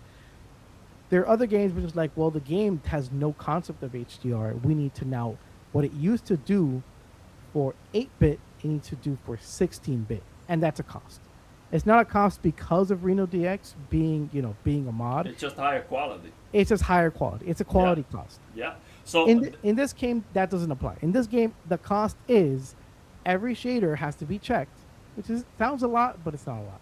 Every shader has to be checked by the CPU and says, is it this hash, which is we do a CRC32 hash check. Is it this hash, which is very cheap on the CPU? And if it is, then don't use the original shader, use this one. Oh, that's because when you move throughout the game world, the shader responsible for the final output of the game changes, right? Depending on when you move from one section of the map to the other. Some games have different shaders. Hopefully, in this game, we only found one. This game probably has maybe like 5 shaders or whatever. Some games, because what this game does is it builds a lookup table, and actually it doesn't even run every frame. This game builds a lookup table, and Unreal does this too. It builds a lookup table once and keeps it in memory. Oh, that's great for Reno DX. And then the Real DX is just looking through things and be like, well, nope, and does nothing. I see. That's why there's almost no performance. No, I mean, even in Cyberpunk's case, because we are cracking open the game, I've fixed Cyberpunk's bad code, which is like, well, why are you doing this? So in shader code, you might have a code that says, if 3 is, if this number is greater than 5, then look up this texture.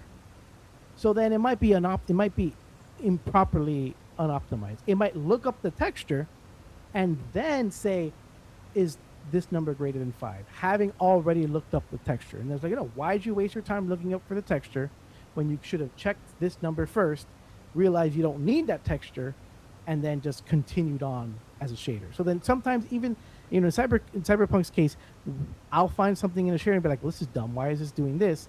And then I'll optimize it right there and then. Now let me ask you to see if I understand this idea, the reason why we get more details with Reno DX. I was thinking, for example, in Kena, Breach of Spirits, this Unreal Engine 4 game, it's such a huge difference when you install Reno DX. You look at the branches of the trees. You look up. There's the sun. It's very bright. Most of those branches are clipping, and you cannot see them without Reno DX. You turn it on, now you can see everything. So I was thinking, well, that tree is being rendered in the engine. Like it doesn't suddenly disappear because it looks white because it's clipping. Sometimes in our mods you'll see an option, and this one doesn't have it, but sometimes in our mod you'll see an option called untone mapped, which is what the game rendered. Before it decided to tone map to film or your eye, what did the game render? And what the game renders, and trying to make it look on your screen, might look weird to you. It might be too colorful, might look wrong. You know, the colors might not look right. So we have to tone map it to how we should perceive that light. But that information is there. The problem is it takes that full, complete render and doesn't tone map it to HDR or display. It tone maps it to SDR. So things like RTX HDR, what they're doing is, well, after it turns into, first it was rendered in either, 12, basically 11 bits or 16-bit if you're lucky, and then it has to go to HDR. It has to go to 8-bit. And it goes to 8-bit, and that data is lost. So 8-bit, what is 8-bit? 8-bit is basically every channel, red, green, and blue, has a number from 0 to 255. If it was rendered in float, we're talking, the range technically is like till 4096. It's magnitude more detail. But that data has to get compressed and then cut off. So the difference between 254 and 255 might not be that detailed. So when RTX HDR or any post-process, we're not going to talk DLSS 5, we said not to, but any process. No, we'll do a dedicated live stream about DLSS 5. We'll talk about how that works. Okay. But any process that has to take an image when it's done is working with 8-bit. I mean, and I love what Reshade has done and the Reshade effects. They're great, but they're working with 8-bit data. So then working with SDR, the idea is, as I originally said, I'm sure people have joined a little bit later, but the idea is that we're not working with the 8-bit SDR. We're working with the full data the game has rendered out of the rendering engine before it turns into whatever the tone mapper decides. So a tone mapper can decide to just turn something to white and then output it to your display. That's too late. It got rid of the color. It literally deleted the color information. You can't recover that because it turns it into white. You can't just make a different color out of white, which is what RTX tries its best. I mean, RTX HDR is two things. It's basically a shader. It's basically a reshade. And let me clarify with a lot of people here what RTX HDR does. RTX HDR is two pieces. One piece is an 8-bit to 10, 16-bit denoiser, or it basically gets rid of the 8-bit, grain, fuzziness, whatever you want to say, denoiser. The other part is inverse tone map, which is if it's white, make it bright. That's all it does. Yes, let me answer this question real quick. You might notice on the live stream, there's some green flashes and green and magenta flashes. That's the YouTube compression. I max out the quality of the live stream for HDR streaming. I upgraded my internet. That happens. There's nothing I can do about that. That's not the mod. That shouldn't be the mod at all. I mean, No. The way the mod works is there's a whole other can of worms. The way the mod works is per pixel, which is how ACS tells. It doesn't know if a pixel next to it is red or green or whatever. You can't get blotches from a per pixel tone mapper. That is compression. But the beginning of the reason why I ask you this question, how can Reno DX gives you more detail, is because it was really mind blowing when I saw it. I'm like, how can I see things with Reno DX that they were not there before? And I think like it was there, but you could not see it because it was clipping. That is. Well, there's two things. Sometimes it is there, and using an inverse tone mapper will use the range of HDR to stretch what is there, or what's still left over, the pieces, the crumbs, right? The crumbs of what's left over to show you more detail. It can happen. It could work. But you're only working with crumbs. It's not going to be the same as getting all the full data. So then in a game that doesn't have HDR, what you're comparing is SDR, and SDR is 8-bit. So we are taking the full 16-bit data. Sometimes we even upgrade it to 16-bit data. So we're getting a 16-bit resolution of things, and we're showing you that. If you're working with just post-process, then you're just working with whatever happens to be left over. So to make something fit in 8-bit SDR, you have to make a compromise. It's math, that's the math. You're talking about something like numbers that go to 40, and you want to compress it to 0.9 and 1.0. You have limits, and you have to compress, and you have to accept there's a quality loss when you take SDR. Now, So, yeah.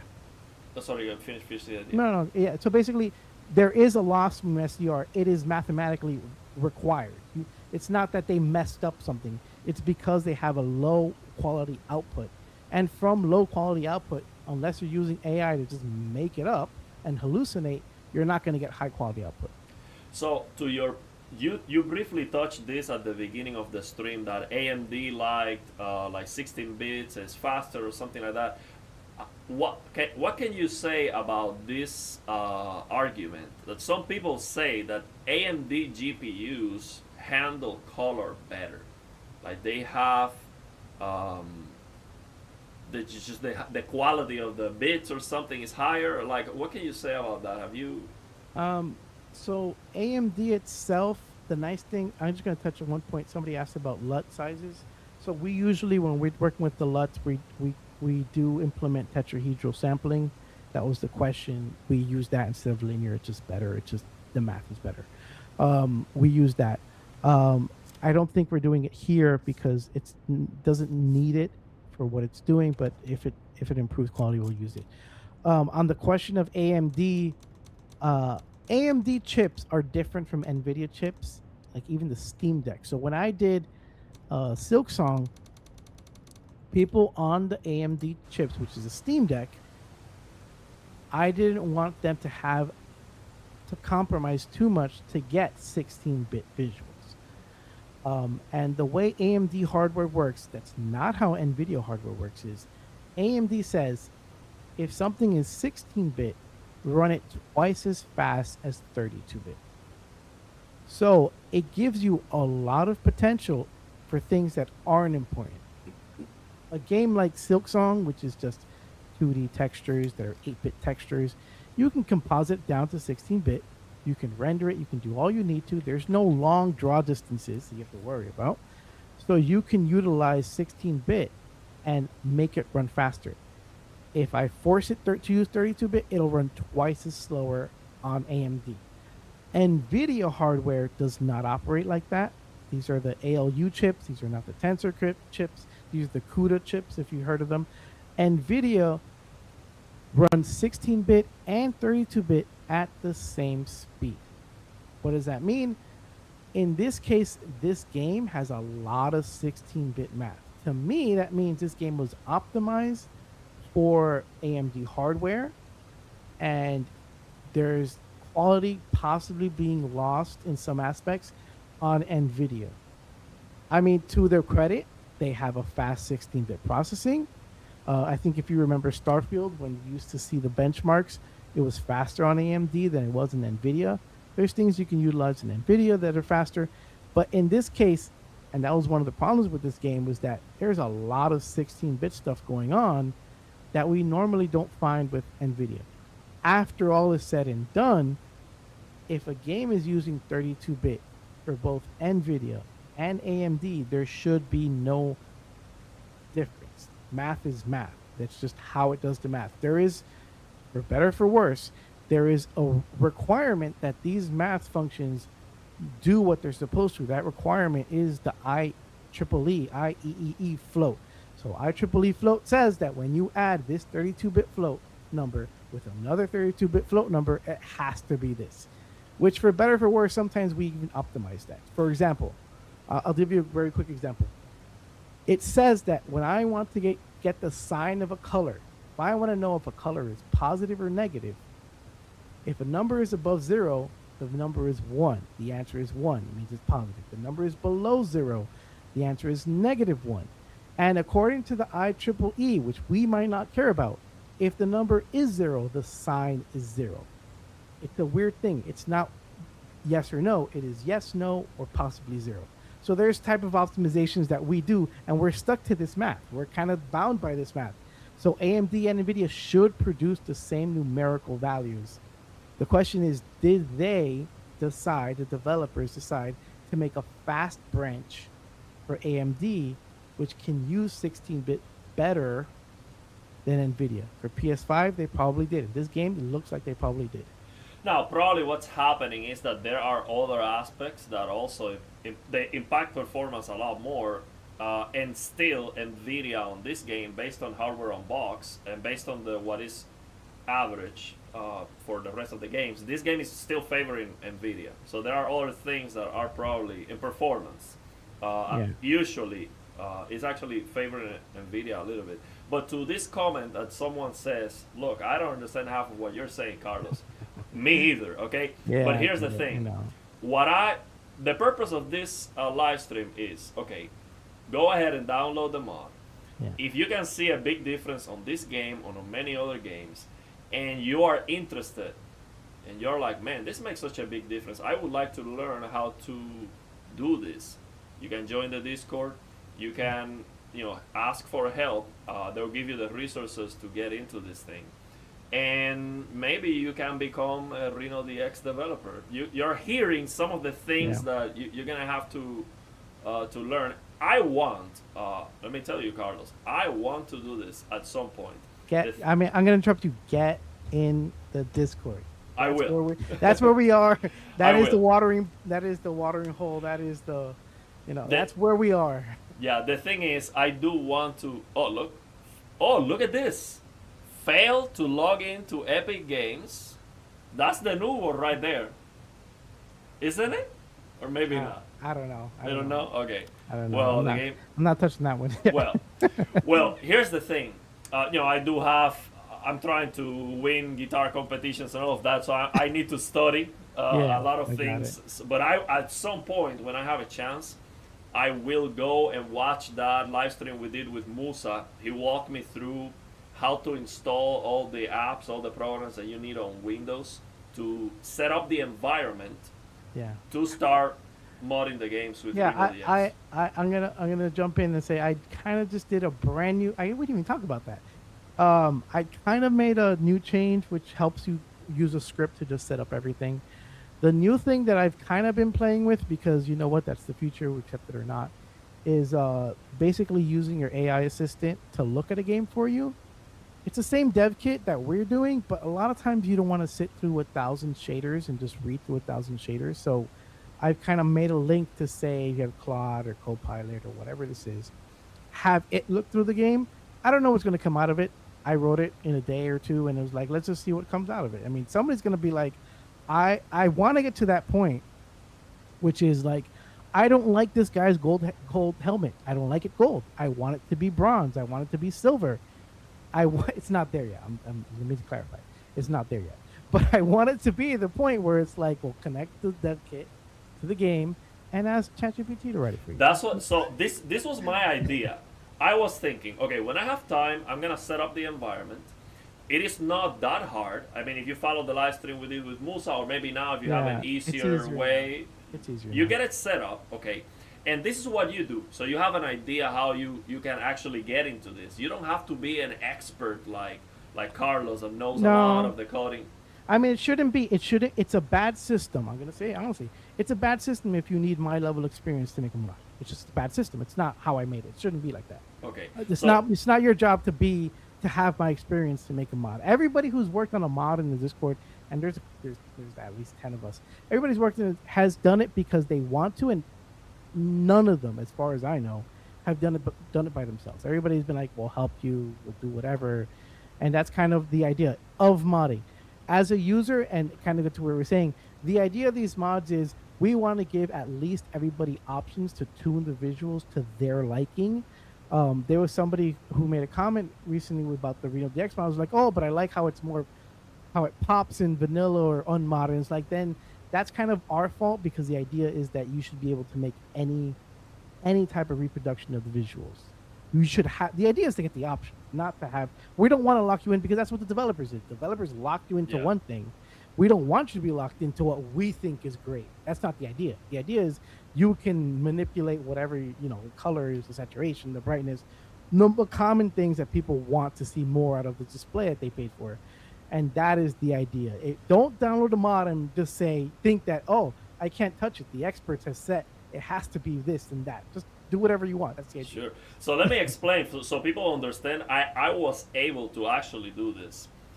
I set up the environment with Reno DX. I basically cycle through the different shaders the game has. So I was looking for pixel shaders for the HUD elements of the game. This was Watch Dogs 2. So I identify, okay, well, this shader is the one responsible for the HUD elements. And that reminds me to this shader that I like to use on Reshade. It's called Shader Toggler. Yeah. So you cycle through the shaders, and eventually you're gonna see the HUD elements that you're looking for. You're gonna see that they disappear, right? Now the difference between Reno DX and Shader Toggler is that you can not only toggle off the shader entirely, now you can decompile that shader. So you identify this is the shader, the pixel shader responsible for the HUD elements. Now you're going to decompile that shader so you can read it. So decompiling the shader, what it does is basically shows you the code in HLSL. Yeah. So it is readable, editable. and you can modify it. So what I did was, after decompiling the shader, I copied that to ChatGPT. And I told ChatGPT, this is a pixel shader from a DirectX 11 game that is responsible for the HUD elements. I want you to modify the code and make the HUD elements transparent at 20%. And ChatGPT changed the code, so then I injected the code back into the game with Reno DX, and it works. We have a little bit, but that's going to answer questions from one of the commenters. We have that a little bit more automated, I guess. So I wrote what's called an MCP, which is a model context provider. So your ChatGPT, if you're running in Visual Studio Code or if you're running in Claude, will be able to connect to your game, connect to the dev kit, grab a screenshot, look at everything that's drawing, look at all the textures, look at all the shaders, decompile all those shaders, and say, look, the HUD element you were looking for was this one. It's not optimized, it's not great, it's not perfect, but technically it can do it. So even in this game, because sometimes it's very hard to find. It's a needle in a haystack sometimes. Yes. And that's kind of what AI is kind of good for. And my recommendation as a developer is AI is not good to make decisions, but if you wanted to do grunt work, which is look through 10,000 shaders for that needle in a haystack, it's perfect. For example, I was able to find manually the shader responsible for chromatic aberration in Armored Core 6. And I was able to find that by random luck. It was so hard, unbelievable to find it, because I was going in and out of a menu, and then that's how I saw it, basically. But the problem was I was not able to fix that and remove the chromatic aberration because I was not able to decompile the shaders. I think I sent you an email that the decompiler was not working. Yeah. So yeah. I mean, you send me the email. I mean, again, I would have preferred the Discord, but I'll join the Discord and stuff. I mean, that's an important one because I wanted to play the game, but with chromatic aberration, it just looks horrendous. I will say I am able to remove it right now, and I don't know if there's a mod right now to remove chromatic aberration. I mean, that's the thing. Somebody's gonna find something. I kind of wish, we're gonna get to that point, and that's the future. That's the whole DLSS 5 thing, which is like, there's an AI revolution coming, and either you're gonna be part of it, or you're gonna get run over by it. So you can run your own AI on your graphics card. The people who are most equipped to run their own AI, if you're worried about the amount of electricity and water that AI is consuming, the ones who are best equipped to run your own AI locally are gamers, because we have gamer cards, we have the NVIDIA cards, we have the AMD cards. We can run it ourselves, and you can plug in your own AI to look through your own game. You don't have to pay anybody to do that. You don't have to pay ChatGPT to run it. I have, for my business, I have a ChatGPT account, but you don't need one either. You can just run it on your own GPU. And since gamers, the 59 will blow through that immediately. It'll be better and faster. Oh, yeah. But you don't. So the way, even in power consumption, the way that works is you running this game at 40 frames per second is the amount of power it would take to run a GPU, run an AI. It's not, you're burning more electricity and water, quote unquote, by playing this game than you would running an AI. So we can predict the future with a 59 Intel. That's DLSS 5. Well, so let's set this up. That's that talk. Let's talk about this, because I don't want this live stream to be too long, because you know what happened the last live stream I did, YouTube? hasn't released it yet because the quality was too high and it needs to process. So then I want people to be able to watch this live stream after we are done, Yeah, and I'm that's streaming fair. with a lot of quality. So let's do this. We've been here for 2 hours. We're gonna run through to the questions to see if we are missing like some important questions to ask before we finish, and then hopefully we can set up another live stream and we can discuss about DLSS 5. I mean, if you have a chance this weekend or whenever we can talk about that. I think Yeah. it will be a great live stream because Carlos really understands from a fundamental level how DLSS 5 works, and I would love to to hear that. Yeah. And it will be a great live stream. So let's do that, Carlos. You have the chat too in front of Yep. you. See if there's anything you want to address. I'm gonna go through it too before we finish. Go ahead. So someone's asking, does Reno DX rolls off at 1000 nits or it is absolute until 10,000 nits with a PQ curve? Yeah, it's the PQ kind of has nothing to do with it. PQ is basically how it hits your display, and since we go before that, whatever number you put is the mathematical number we're going to curve to. And if you have 1,000, you set it to 1,000, it's going to curve to 1,000. You set it to 2,000, it's going to curve to 2,000. It's not like some other games which have multiple or fixed curves. So Unreal 5.2 only gave you two options. It was either 1,000 or it was 2,000. And if you were somewhere in the middle, then tough luck. It was going to clip. But no, this goes exactly to the number that you've inputted because it's a math function. It's basically what it is. Great. So I mean, let me know if you have any questions that you see you wanna answer. I'm looking through a chat. There's a question about if I need to have HDR activated in order to handle the chromatic aberration, disable it. I don't know. I because we kind of didn't really get into that. This is very day one. And this is very day one. Sorry, someone's criticizing my camera. Sorry, I'm on a window HDR, so that's Well, all the thing is, it is possible to remove chromatic aberration without having HDR, but the thing is, this mod is only working I when don't. you have Yeah, HDR I on. I don't even know if that's true because we haven't really had time. So we've been. I told when Ariel messaged me, he's like, "Do you want to talk about this?" We were gonna do a DLSS 5 stream, and I was like, "Guess what? We kind of got the mod working." So we were stuck for a while. It's like we can't decompile this game, and we couldn't get anywhere. And it's like, look at that, it's working now. So I haven't even looked at the HDR, the SDR. Maybe it's mathematically it's the same thing. We'll probably figure it out. If there's it's just probably another number before it hits the GPU. Just change that number, turn it off. Hopefully it's not too far, and hopefully not too far from what we've done. And SDR is mostly the same as SDR. It's just ideally speaking, that's what ACES2 is. ACES2 is put a number, the SDR number, or a scale of how much more SDR number is. So if SDR is 100 nits, then that's 1.0. 800 nits is 8.0. So and so, so and so. So it should be the same. I should say this should work. I mean, if not, we'll figure it out. It's not. I'm not too concerned about that, and sharpening too. Yeah. So, yeah. See, if Shortfield likes chromatic aberration, no, he doesn't. He said he doesn't like it either. No, the chromatic aberration from camera is not the same chromatic aberration from.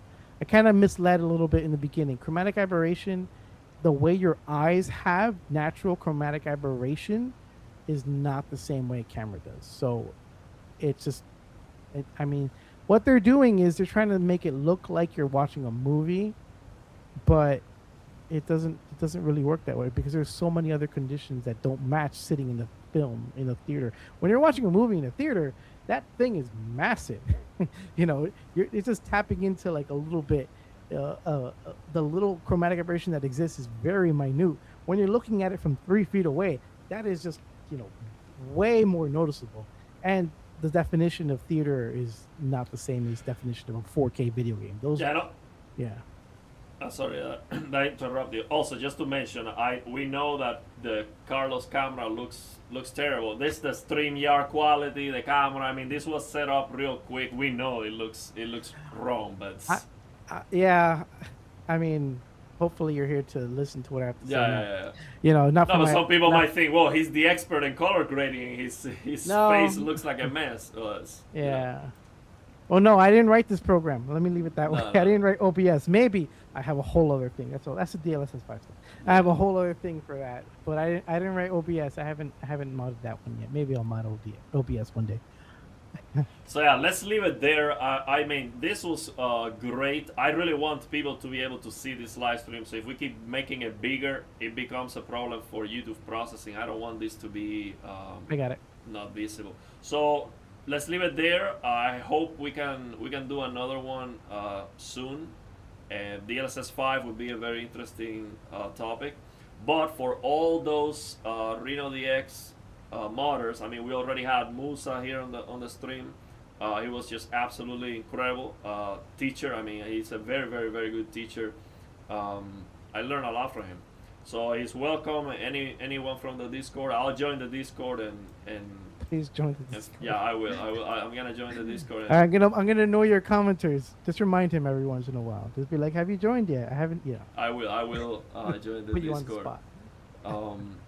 So yeah, but let's leave it there, man. Thank you Yep. very much, everyone, for joining the stream. I mean, I think this was just absolutely incredible. Thank you very much for Anytime. the work on this mod. This is already looking so much better. I mean, just remove the sharpening, chromatic aberration, film grain, and all that garbage. Thank you very much. The HDR looks better too. So yeah, thank you very much. Let's leave it there. You guys have a good night, and until the next one. Thank you, Carlos. Do you have anything else to say before we finish? Thank you No? for having me. And anybody's interested, join the Discord. It's free. Our mods are free. Right now, we have nothing behind a paywall. If you heard there's a paywall, you've been misled. And hit us up on the Discord. Any questions, any mod, anything you want to learn, just ask us. We're always there.